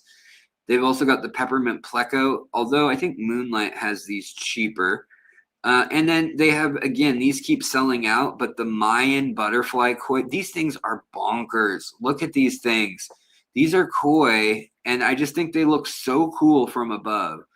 They're just so unlike any koi I've ever seen, as far as patterns go and just the color. They look like attack hornets or something. They're just super cool. $32 a koi, not bad either. Like, I mean, plus you don't pay extra for the shipping, so to speak. Like a koi is going to ship. Also, their choya wood is on sale at the moment. Their devil horn. So any price you see at Aquatic Arts, like here they've got a lot of times they'll have something like a Malaysian trumpet snail, right? And it'll say the price, but you get 10 snails. So people look at it and they're like, I'm not going to pay $6.79 for a snail. And then you click on it and it's like, oh, that's a pack of 10. So you can build your own algae eating crew, which is cool, where they've got algae eaters. They've got these pink antler snails that I absolutely love. And then they've got the Amano shrimp that are different colors. And you can decide what you want. If you want like autosynclus, assorted neorites, or king koopa neorites, or tiger neorites, zebra neorites, red racer neorites. If you want snow white, sun orange, or lemon amanos, and you can buy it as a pack for $62.99, and then you get 15% off more because of our channel's deal. But also in here, instead, you could get, instead of a 3-pack of autosynclus, you could also get Siamese algae eaters, or you could get Pandagara. So you get either 3 Pandagara, 3 autosynclus, or 3 of Siamese algae eaters, and then you get 5 Amano shrimp of either the lemon yellow, which I think they're the coolest, or the orange, or the snow white. Those are also really cool. And then you also get a 3-pack of assorted neorites. And I don't know if that's, it's probably 3 of the bigger size neorites. It's probably 5 of the little ones. But anyways, you can do that, or you can buy everything on its own. But I like that they're doing these like deals to bundle, because really, if you're ordering stuff online, you're going to have to pay shipping, and shipping sucks everywhere in the world right now. And it's just going to get worse. Like, that's one takeaway I hope everybody knows about what's going on in the world right now. Again, everyone's like, dude, don't, oh, Mr. Monks, you have some Mayan koi, right on. That's super cool. Yes, and they have Beta Mahachiensis at Aquatic Arts right now too. Totally. Is Cleanup Crew a marketing gimmick? No, I've actually worked with them to make sure that those are species that will clean up stuff. I've worked with them in the past on a lot of these kits and deals, like the shrimp kit, where you get enough food for a year, choya wood, you get some botanicals, you get to try all 3 of the different foods they make in-house, but then you get 10 mature females and 5 males, or you get 5 males, 5 females, depending on what species. And it's like $62, or $89, depends on the shrimp.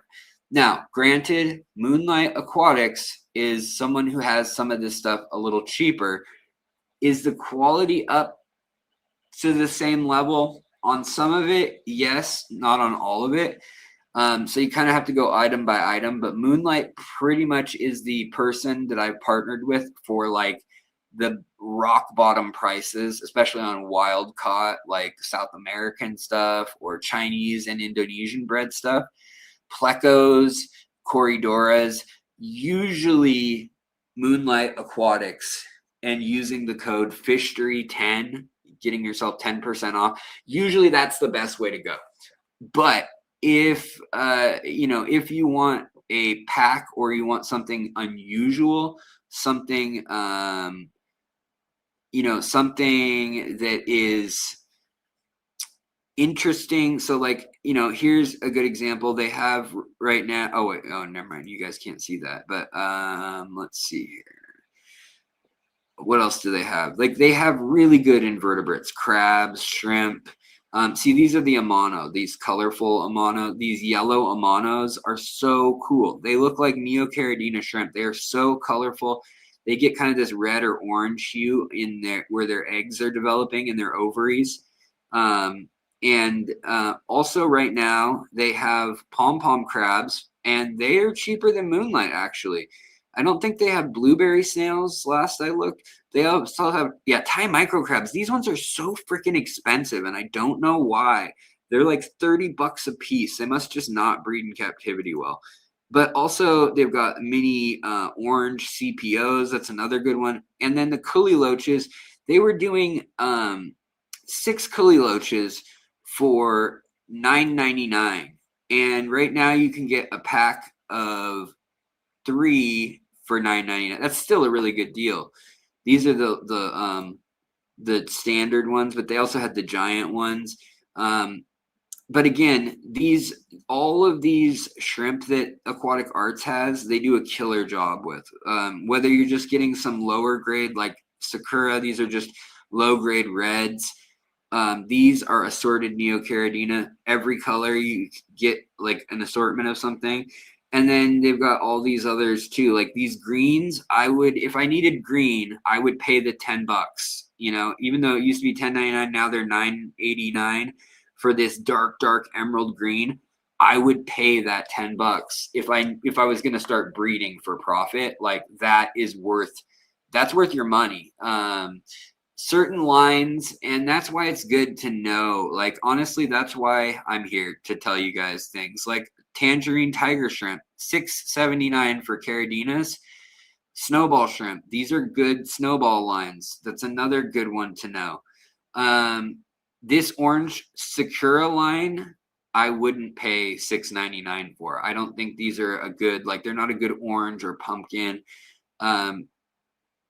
Gene, they just are they're not consistent. These orange Rillies though, these are super consistent and look like they're fire. They're awesome. And they've also got a bunch of Siluaceae shrimp now, which is also really cool. So they've got these cardinal Siluaceae, which are the most common Siluaceae. But they also have some of the other ones like the blue orchids and some of the others that are in the hobby now. And what's cool about that is you can put a rabbit snail, you can put rice fish, you can put these together, and they all have the same. There are 64 species of shrimp and 40 some species of snails that all live in the lakes on the island of Siluaceae that have that harder water. And so people with hard water can consider looking into and researching Siluaceae, spelled Sulawesi,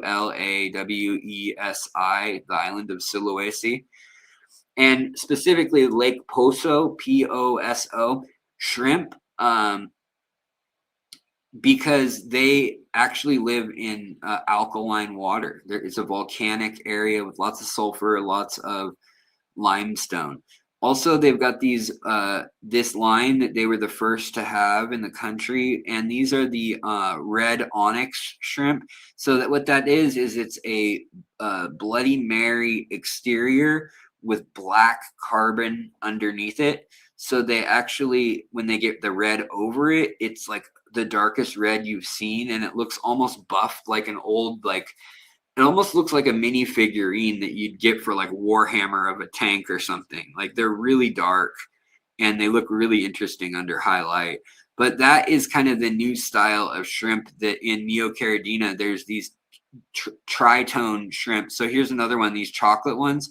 They can be blue. See that? They can be velvet blue dream, sapphire, and Bloody Mary. They've been crossed also with carbon, really. And so sometimes they're blue, sometimes they're red, but they're like this, like, I mean, they're just kind of a really puzzling little shrimp. And you get some variety in the colony, which, you know, sometimes people are for that, sometimes people are against that. But the other one, they're golden back yellows. That one's not very good quality. That's not a good picture. That one there sucks. These are good. I bought their yellow shrimp and had really good luck. Now their yellow-eyed shrimp, they're kind of carrying these, and they were at $91 for here's that breeder pack I was talking about, and now it's only $53. So let me click on this and show you guys what's in the breeder pack, because if you're looking at shrimp or crabs or anything they have, you get 3 reds and 3 yellows. So you get 3 with this yellow eye thing. So that's only 6 shrimp, really.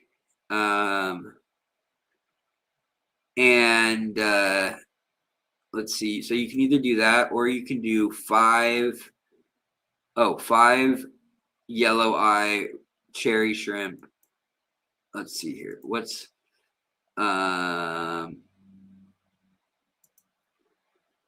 so you could get 5 of each. What's that? So $73 for 5. So for 10, these have the yellow eyes, mind you. So they're either yellow with yellow eyes. Now, these are not the orange demon eyes, though, that are out in the hobby in Germany. Those you'd have to get elsewhere. Those are very hard to find. You got to get them from rareshrimp.com, and a few breeders have them. Also, when you get the kit, though, this is whether you get a Neocaridina like the red cherry shrimp or something really simple that's been around forever that's like $4.99. You pay like $63, and you end up getting, with those, you get 10 females that are fully grown, may even have eggs on them. Like they'll pull those if they find them. And then 5 males that are fully grown, that are good looking, you know, grade A from the colony. And then they'll send you this, which has 5 almond leaves, some coconut or banana fronds, some cholla wood, some alder cones, which these are really, really strong in their tannins. They'll really darken your water. Don't add all of that, or you would nuke the water. You would make it so acidic that they would die. Almost certainly. And then also guava leaves or mango leaves or whatever they're going to include. And then they usually give you a tissue culture of some sort of moss. And then they also give you the sinking pellet food, the snowflake food, which is it's soybean husk. And they like that a lot. Shrimp do. So do crabs, so do any bottom feeder critters.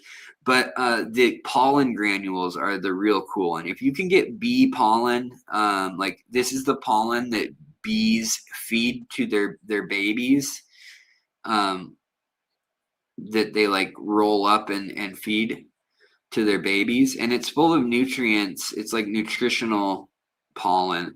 And you can get it locally too, but it's really fun to watch in the water. It sinks down, and then it floats back up. So it goes down, and then it slowly starts rising back up and starts like leaving this trail that looks like a rocket. And then all of a sudden it'll shoot back down to the bottom and then shoot back up to the top faster and faster. It starts gaining bubbles, and it goes up and down and up and down. And it leaves this streamer of dust. They're pretty cool. Importation costs right now are insane.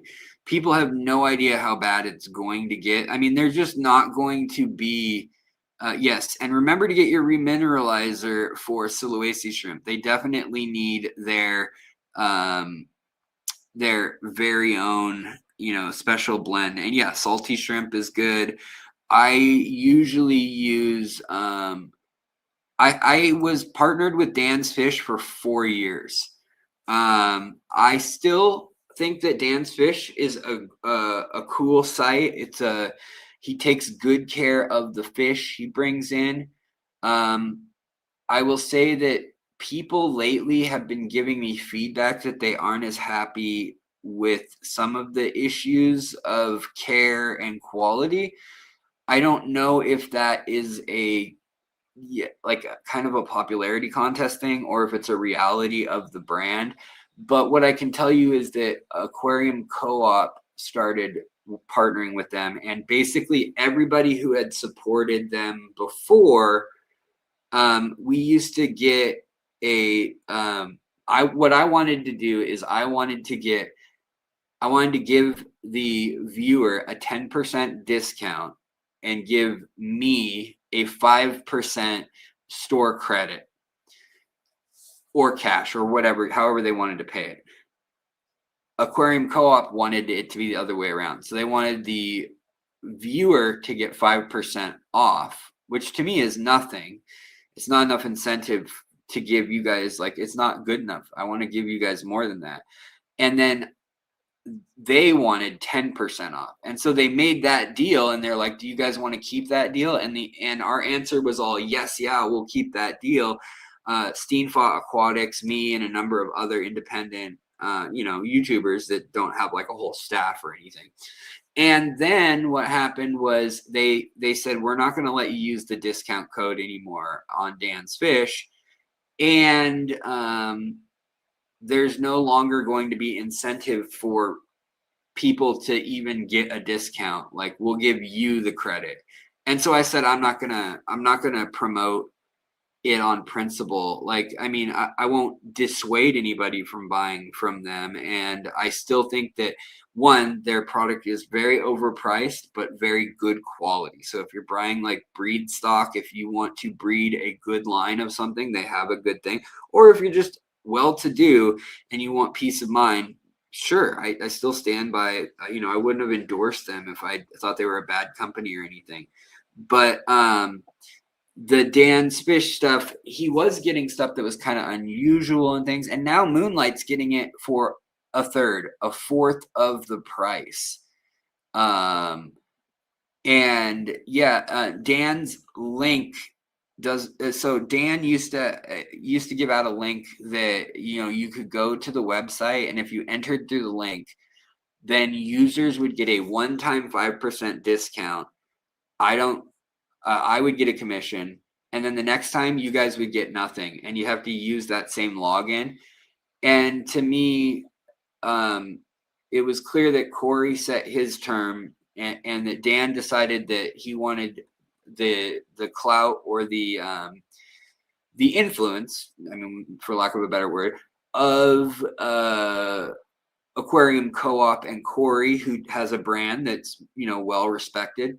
And so he wanted his business and his terms where Aquarium Co-op gets 10% in cash of that first sale or whatever it may be. I might be every sale. I don't know. I don't know for sure what their deal is anymore, but that's what it was at first. And so then we basically all got shifted, which, to be fair, like, they did shift it fairly, like we were going to get it. But I said, I don't need that money as much as I'd rather give my viewers a discount. And they're like, well, that's not fair to the other advertisers, because then they can't match that price. And I'm like, well, they could if they wanted to offer people that same discount and not get as much money.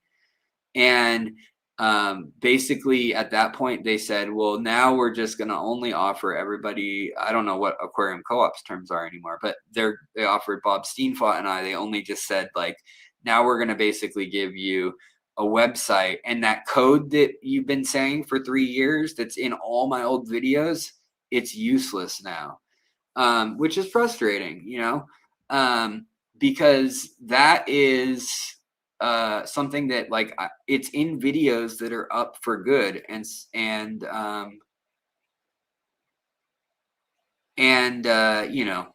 yeah.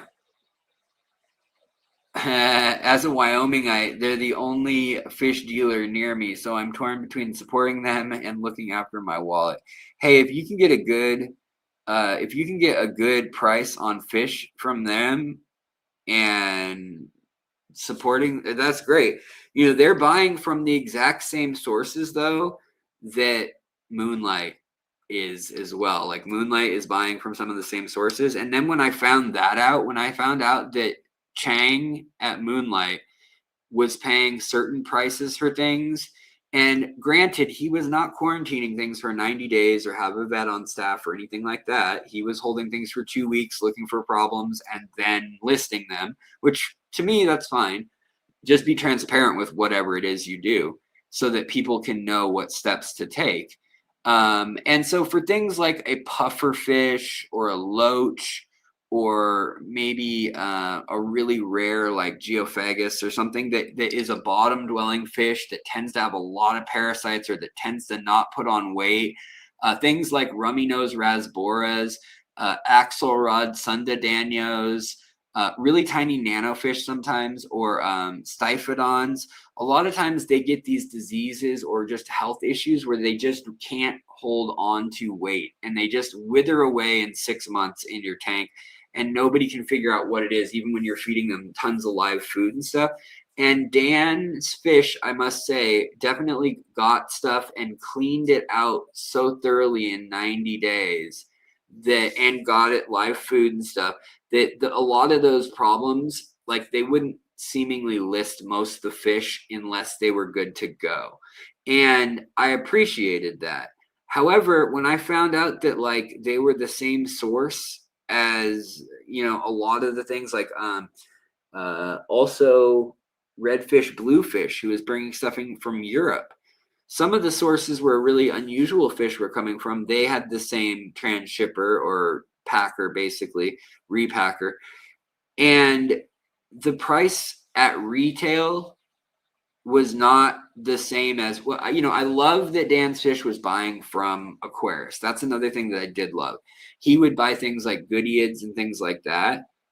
And I always liked that part of that. I always will support somebody who says we're gonna mark this for 1/4 of whatever we buy it for, and they have like a straight, you know, line item deal for like, if we sell you a Corridora, if we have a Corridora that's a new desired species, we're going to give the breeder $10, and that means it's going to be $40 on our website, you know, or it's $5, and that means it's going to be $20 on our website. When they have a policy like that, I really like it. And for a while they did, but then when I found out like online, if they were getting stuff, it didn't match that formula. So like, if they paid $2 for a Cory from an Indonesian source that's breeding them, they may still be charging the 40 that they could get from the other breeder. And that's just capitalism. I mean, that's just profit. You got to get big profit one place where you can't other places. But at the same time, if Chang is willing to undercut that and forego the profit in order to support the hobby and try to get the sale, I want to give him the sale. So that's another thing. And Chang also will set, like, if it may give you a flat rate price when you do his checkout at Moonlight Aquatics. Moonlight Aquatics will have a certain shipping price, and it may be like $75. It may look really high. If you live in Washington, for instance, or if you live in Hawaii, he'll still ship to you almost anywhere. But he'll just, I mean, he's going to give it to you straight up for what he pays the shipping cost. If you don't, if you don't go through the full checkout, it's just going to assume that that's the highest cost it could be. So a lot of people never go through the full checkout and don't actually see, oh, you know, I got 10% off with the discount. Plus, then the shipping ended up being actually $8 cheaper than it was estimated at. And so that is, yeah. Jason, I feel you, man. Every time you look at Dan's Fish, the cost's just a little too high.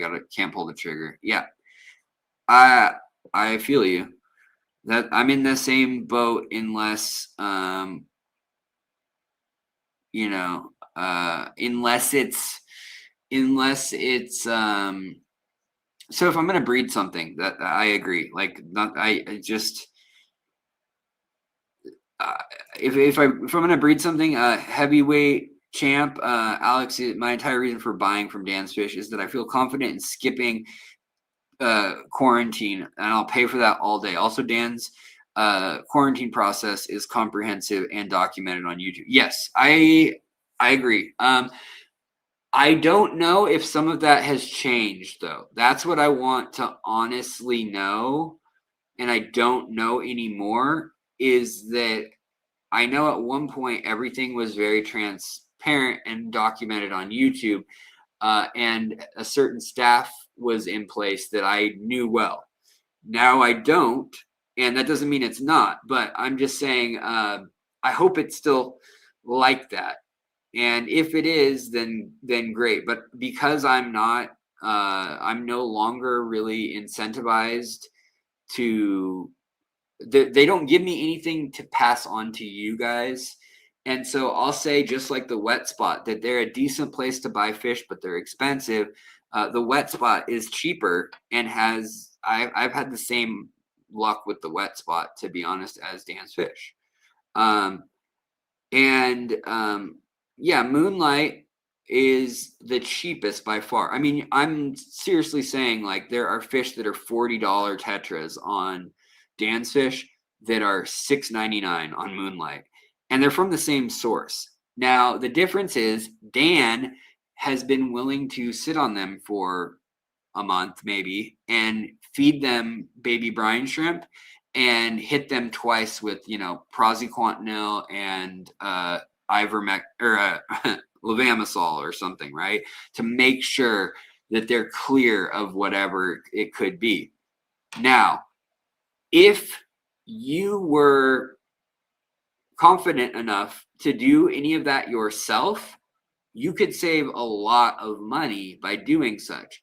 That being said, even without doing that, I have gone up to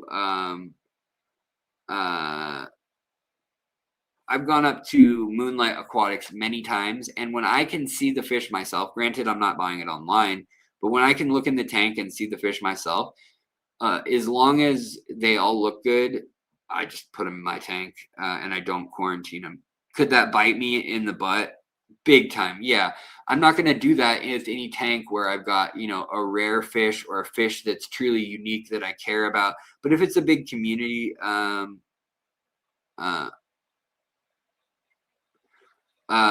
if it's a big tank and I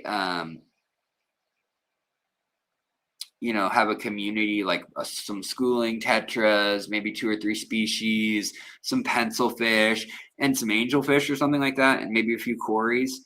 Like, if it was something like that, I would take my chance. If it were something like beta macrostoma, and I'm doing a biotope, then no, maybe then I would make sure to QT, watch things, and make sure. It's kind of just, a fish is only as cheap as that fish can do damage, if that makes sense. So if you buy a $1 tetra, a $1.99 neon tetra, it's only $1.99. Like, what a cheap fish. Well, you throw it in a tank and it kills $400 worth of other fish. That's a $402 fish. So I do think about things that way. Live Aquaria still trying to sell their animals. God help us. Yeah, for real. Man, I can't believe that shit show's still going. Pardon my French. That is a bummer. Yeah, heavyweight champ. I always like that about Dan too. When he had issues, he would say, like, I'm not selling this because of that. Or with the Garamis, he had like, oh, they all seem to have this issue, so I'm not going to list them, and that is worth it to me. However, everybody I do business with is like that. I wouldn't endorse somebody who isn't like that. Nobody I know will send out a sick fish fish get sick on the way, fish get beat up on the way sometimes, fish get delayed in the mail.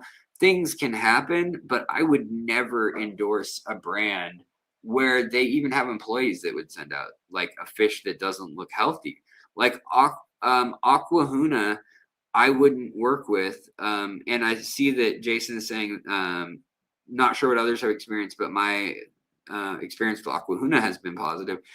I've never had a negative experience with them, but I've seen their facility. I see that the water is shared on a lot of tanks. I see how quick the turnover is. It's like a day or two sometimes. Other times they treat it if they see something. Again, they're not going to try to send out anything that looks bad, but they will send out like humped CPDs, like CPDs that have a slightly malformed body, stuff like that. Arizona Gardens, I would never trust them. They've committed a lot of bad problems, but yeah, stealing pictures amongst, I mean, they literally had to pay Aquatic Arts $100,000 at one point for that. I think that was like 10 years, not 10 years, like 8 years ago or something. But they were literally just stealing Aquatic Arts pictures, and then like they were even sometimes photoshopping the fish out of the picture and putting it on their background. It was really bad. And I was one of the people who noticed that and was like, hey, that's not cool. And yeah, and a lot of times stuff's not right. Denang says Aquahuna not worth it. Yeah, I'm glad to see you guys' opinions. I mean, if you guys have a problem also with like Aquatic Arts or Moonlight for that matter, tell me. And when if I ever have a company, Imperial Aquatics is one that I'm working with. I only get a 5% commission on it, but you guys only get 5%, which is not like incredible, right? But they do have a good sale bin section like each week, and not for the sake of any money being made, but literally because I've been down there now several times and I know the people running it. I know the family. I know the guy who's in charge of the breeding programs down there with the different fish and the nano fish and the cichlids and stuff. I just think they're a good shop. I would spend my money there. They went up against Seagrest and Petco and PetSmart and some of the big suppliers that used to screw over farmers all the time. They used to sell, what used to happen is Petco would say, we're going to need 2 million neon tetras this year. And when the year would come around, the first quarter, they'd maybe sell only 200,000 instead of 500,000. And so they'd say, we need to scale that down. And so then after these farmers had already geared up and been breeding 6 months, a year out, depending on the species, these fish, they would then get told by Seagrest or other places, actually, we're only going to buy 1 million of those, not 2 million. And by the way, you can't sell them anywhere else. It's a do not compete clause. And they were price locked in. And so in that area, also hurricanes and things happened. And so there were times when people had hurricanes hit their farm, they're price locked in, and like it literally just crushed farm after farm after farm. And so farms with Imperial and 5D were the first two to do it. And then BioAquatics, which is now closed, which is a bummer, under Ange, who's working at Imperial now, which I think is kind of poetic. But he's like the master breeder. Ange is he's from the Netherlands. His 3 generations of fish spawning in his family. He figured out how to spawn panda loaches. He figured out how to breed bleeding heart tetras in captivity. Yeah, pretty wild. But all of those places, Imperial and 5D, they started selling online. They started selling straight to customer online. And because they did that, they no longer would be beholden to these contracts with like Seagrass and stuff, which meant that they were also kind of shut out of some of the perks of that, in that like there wasn't a guaranteed this, that, or the other. Because some of the fish, like for instance, platies or mollies, literally it takes them maybe 20 cents to raise that fish its whole life these days, when they're grown outside in big vats, and there's actually like bugs in Florida that they're eating just as much as the other stuff, and algae out there and everything, and they're gonna sell them for 45 or 50 cents, you know. So it's slim margins and a hard living to be a fish farmer these days.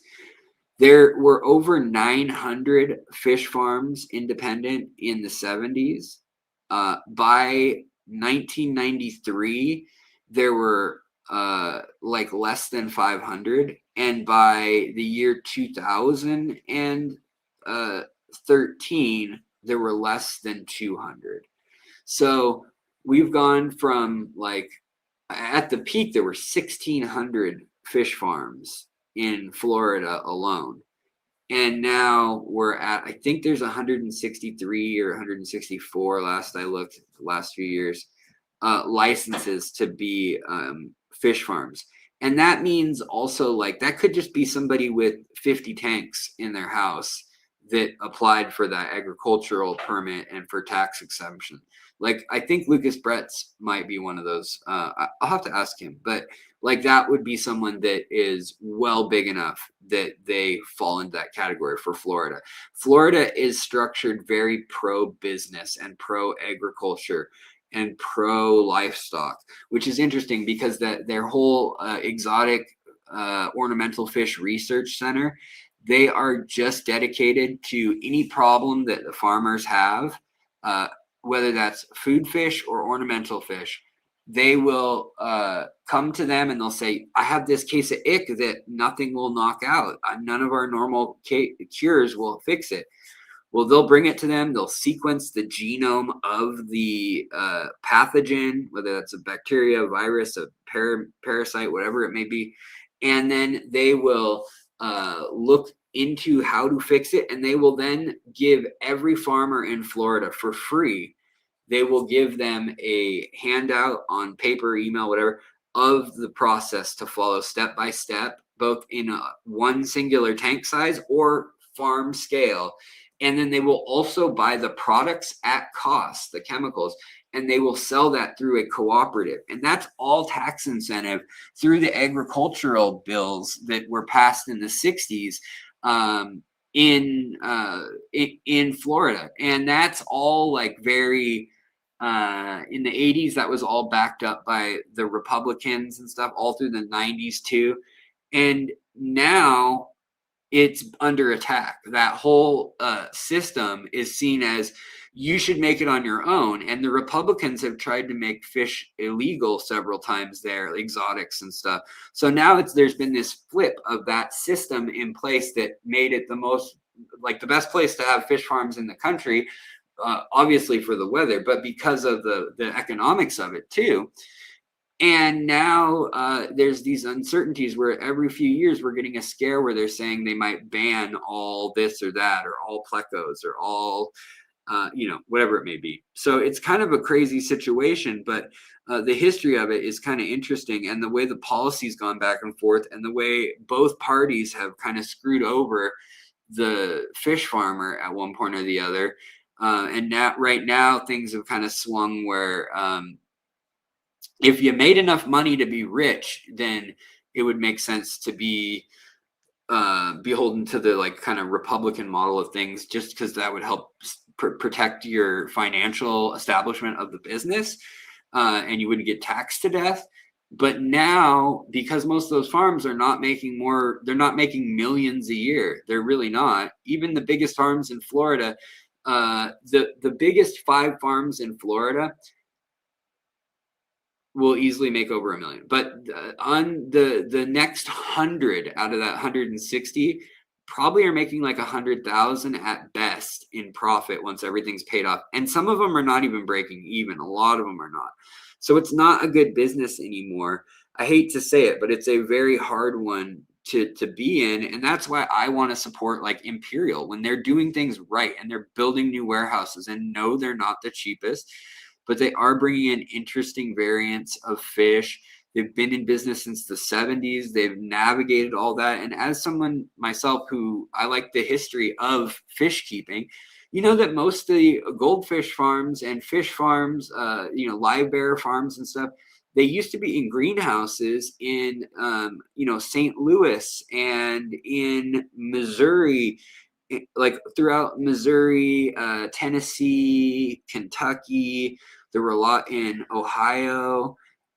Louisiana had a lot. And they all moved out of there and went to Florida by the 50s. But for 100 years, from the late 1860s, there were the first few goldfish farms out in Ohio. And it really became an industry in like the 1890s. And then from the 1890s to the 1940s, or really till World War II, there was like this belt in the center of the country, northern Texas through kind of the center Midwest, where you had a lot of different farms with like cherry barbs, goldfish, and they'd have greenhouse tents set up so that they're subtropical. There were a lot of native fish too, so like sunfish, pumpkin seed fish, swordtails, mollies, platies, stuff from Central America, tiger teddies, a lot of stuff, stickleback, stuff that we don't see as much today as like aquarium fish. Almost more we see it as pond fish or kind of curiosity fish. Were for a while very popular. And it was all about what was rugged enough to be able to be transferred around the country in a train, and then from hand to hand, and then on a horse, or in a car that had springboard suspension that's really rough, and it's not an easy process. Then when steamships came by and all that happened, that's when we first even got the tropical fish, but really it's not till the planes started being jet planes, because even when there were early planes in the teens, 20s, 30s, they could bring fish, but it was more of a luxury, and it was more like, why would you be bringing a fish? It might be someone might bring their betta or their paradise fish, their goldfish to somewhere. And by the 30s, you do have transatlantic flights possible, but you see stopovers in Ireland, and then then going to the mainland or Newfoundland, like New York, Newfoundland, Ireland, or even Iceland too, and then to London or Paris after that.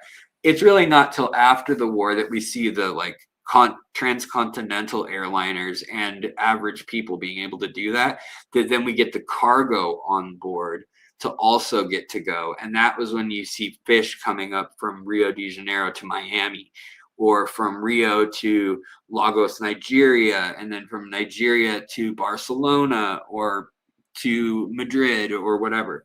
And you start seeing what we think of today as our modern fish stuff. But anyhow, what did I missed something here. Oh, Benson Eats, what's up? Check out the fireball quarries at Fritz Aquatic's latest video. Super bright red and black and playful. 1 minute mark. It would be cool to see them for that ADA tank. Okay, well, thank you, Benson. I appreciate that, my friend. Okay, let's see here. First class fish, what's going on?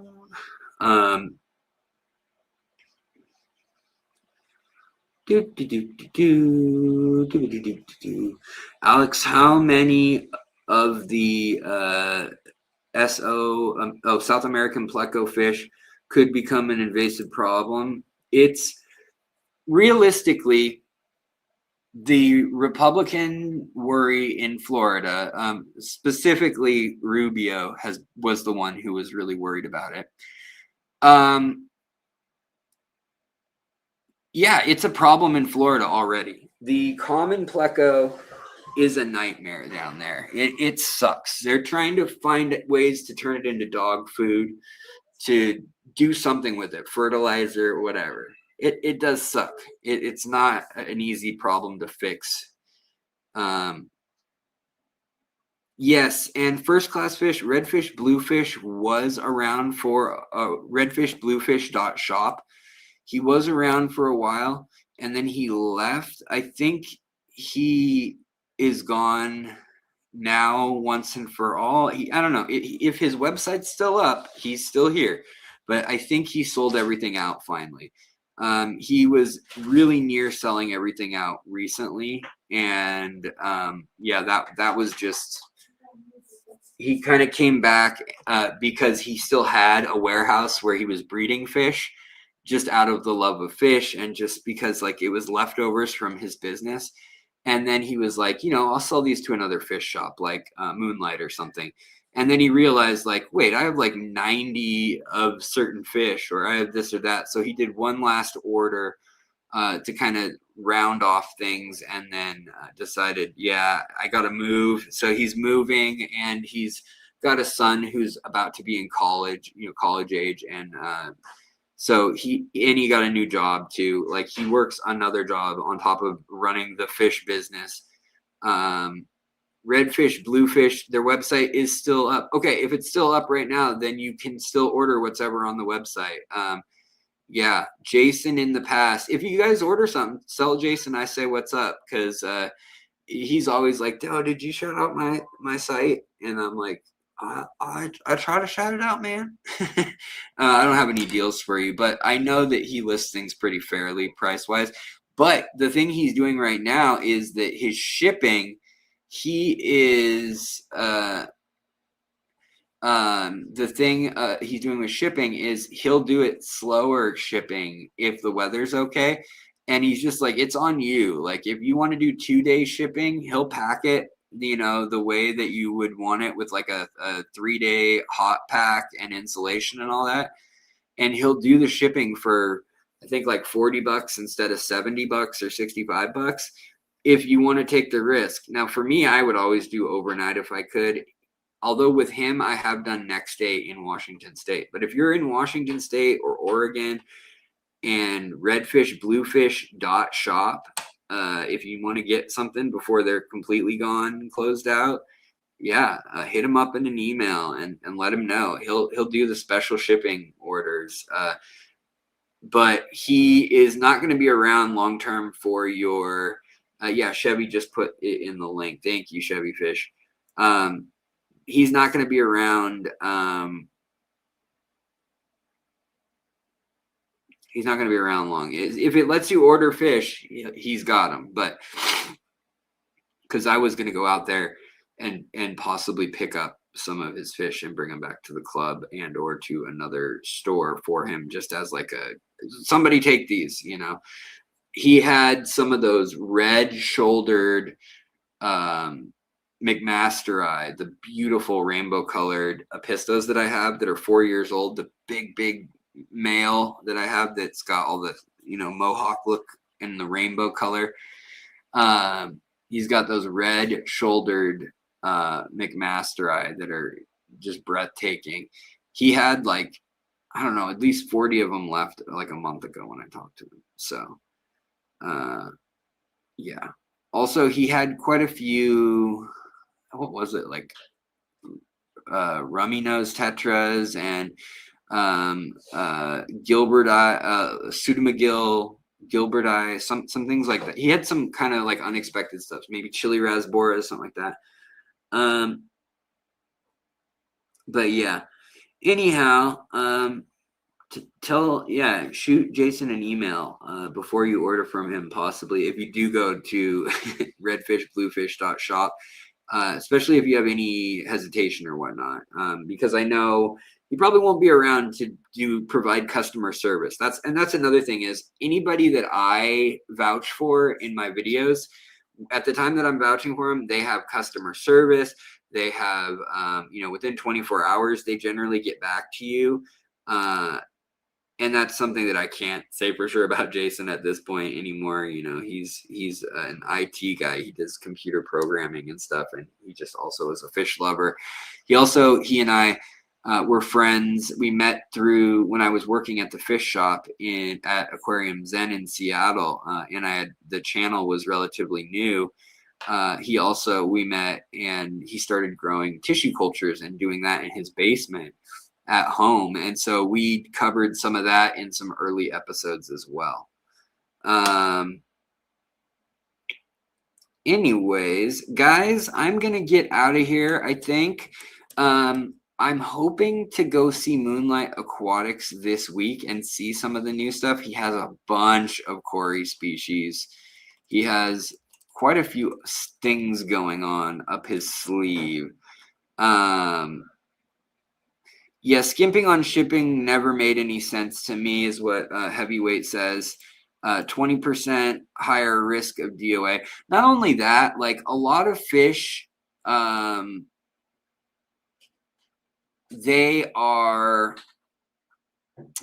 good and healthy, and then all of a sudden they get sick and they end up with something like an infection.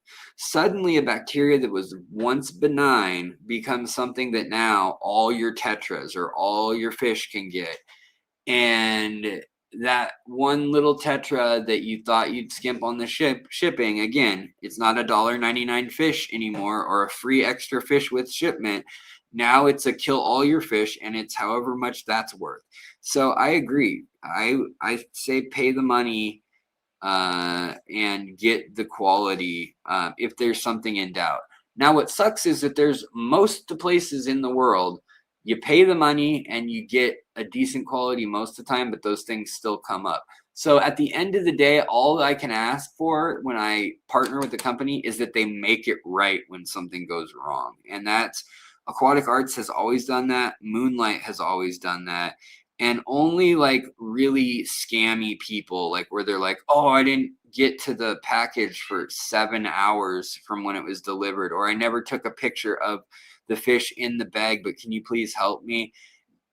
Or the fish died 8 days after I got them in this tank, and I don't know why. Like stuff like that. When those people complain, I honestly side with the people I know generally, rather than because all of those places have even aired on the side. Anybody that I work with, including Dan's back in the day, have aired on the side of making the customer happy, and literally like refunded people when they got their fish. They admit they sat in the heat and it was 100 degrees out that day, and they say, oh yeah, I didn't get to them for 4 hours, and so they were kind of gasping when I put them in the tank, but then they seemed okay. And then the next 2 or 3 days, like 1 or 2 died, but the others seemed okay. And now 6 of the 10 have died. I want all my money back. Usually they would have done that. And I think that I would never ask for my money back in a situation like that.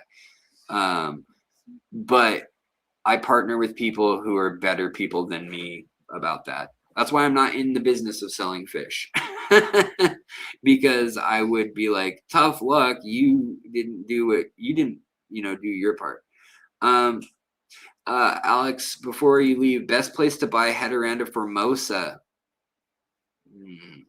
Probably I'm going to say honestly, I would go with Noah's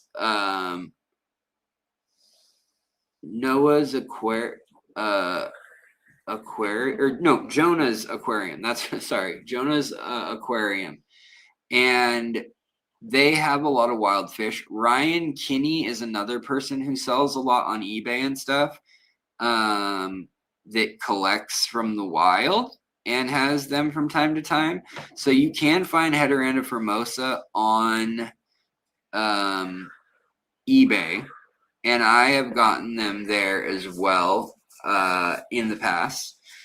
But they are everywhere in Florida, and so anybody charging more than like $6 to $8 a fish, like forget that. Like you can just put your shoe in a creek in Florida, and you're probably going to come out with one of those in it.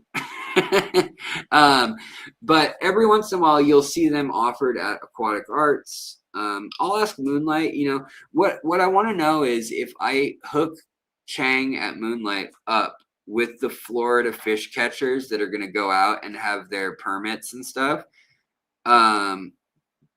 Would he be willing to bring in a big enough batch that then he could sell them for like a fair price? Because that'd be pretty awesome. Yeah, they're usually homebred. Hey, no, Elite Menagerie, if you sell them, yeah, right there.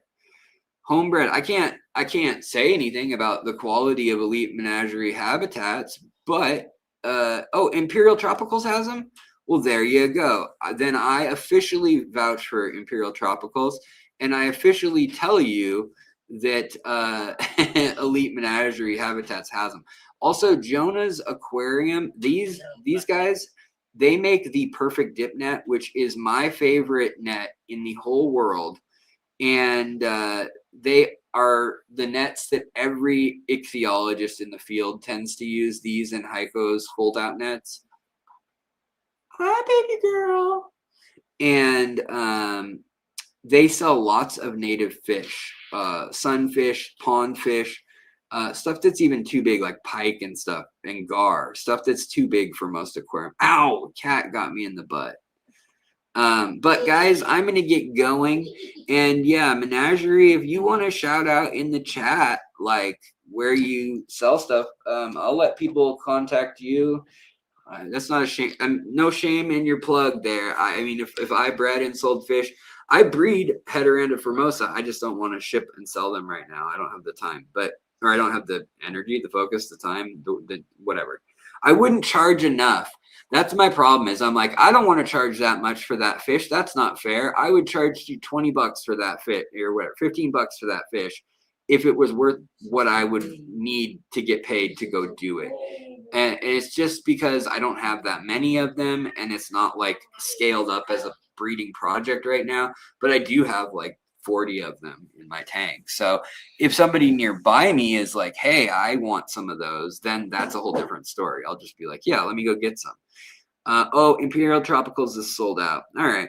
Well, then it looks like you better go to Elite Menagerie and check them out, or Jonah's Aquarium. I don't know if they have them or not, but if they have them. All right, you guys. Well, I'm going to get out of here. I'm sorry we didn't look at new and exciting fish like I said we might, but I'm glad we just chatted and had a good chat. I hope we had a good chat. Did everybody have a good chat? Was this good for you as it was for me? Thank you so much for the super chats, for all the memberships. We have like 15 new members tonight. Thank you so much, you guys. And if it weren't for the members, really, you guys are the glue that keeps, you guys are what gives me a paycheck. That it's somewhat consistent, that lets me say, okay, I have fish food and electricity money for the next week. So I really do appreciate it. And I have a video coming out soonish on algae, and then all the videos are filmed, just need to be edited. And also some of them I'm waiting to find something to tie in, because like I want to talk about the ADA tank and CO2, for instance, but it's not necessarily a product how-to use case. There's already videos for all these products online that I watched so that I knew that I was doing it by the book, so to speak. So that's beating a dead horse when I could just give you guys a link to those videos. Instead, what I want to double check is that the science that I'm saying is correct in some of the things that are like high tech issues, where I don't know if in the case of using aqua soil and having no KH, if it's better to buffer with KH and GH, or if it's better to just use a little bit of KH and that's okay. Stuff like that. Alex, do you need a super chat for a haircut? Yeah. Yes. And my wife just goes, yes. Yeah, no, we were just talking about this. The lady who cuts my hair, our friend, has not cut it for what? It's probably been close to a year at this point. I don't know, probably like more like 7 months or something.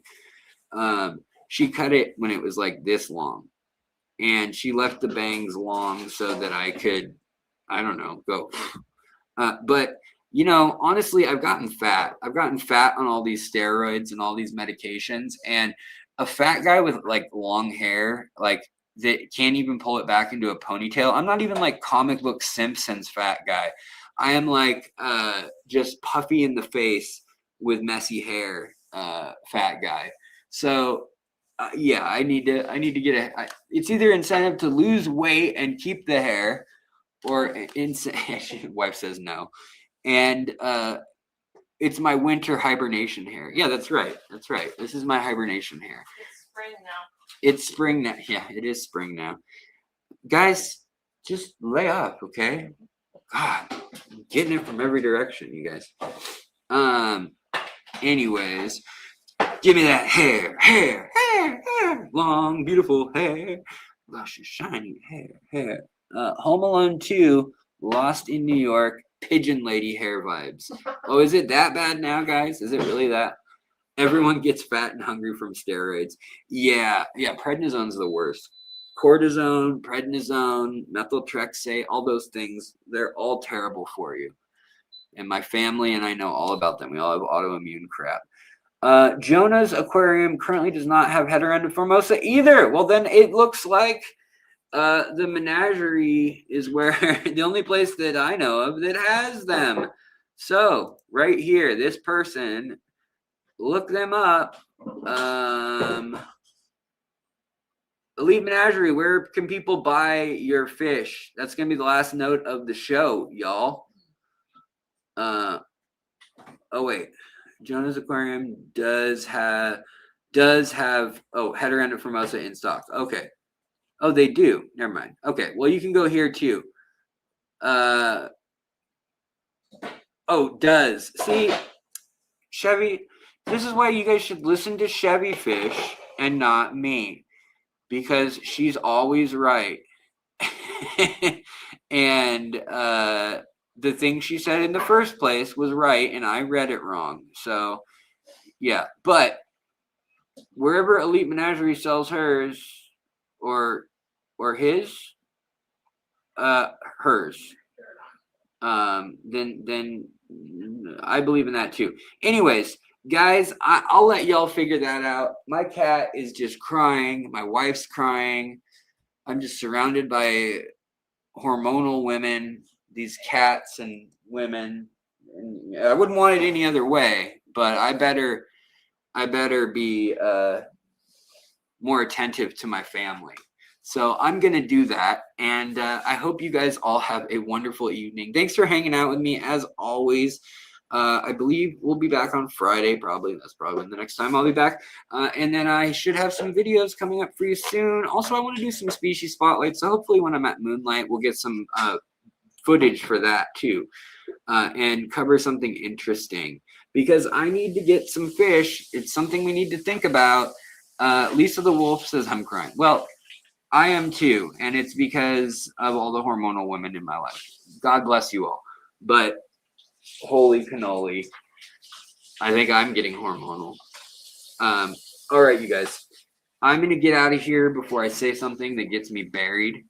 And I hope you guys all have a wonderful night. Stay safe. Yeah, Chevy knows. She knows how it's going. Hug someone you love. That's right. Hug someone you love. Call someone you hug, or, call someone you love. Let them know you love them. Never too late. Never a bad time. Randall Ben, right back at you, brother. Love you too.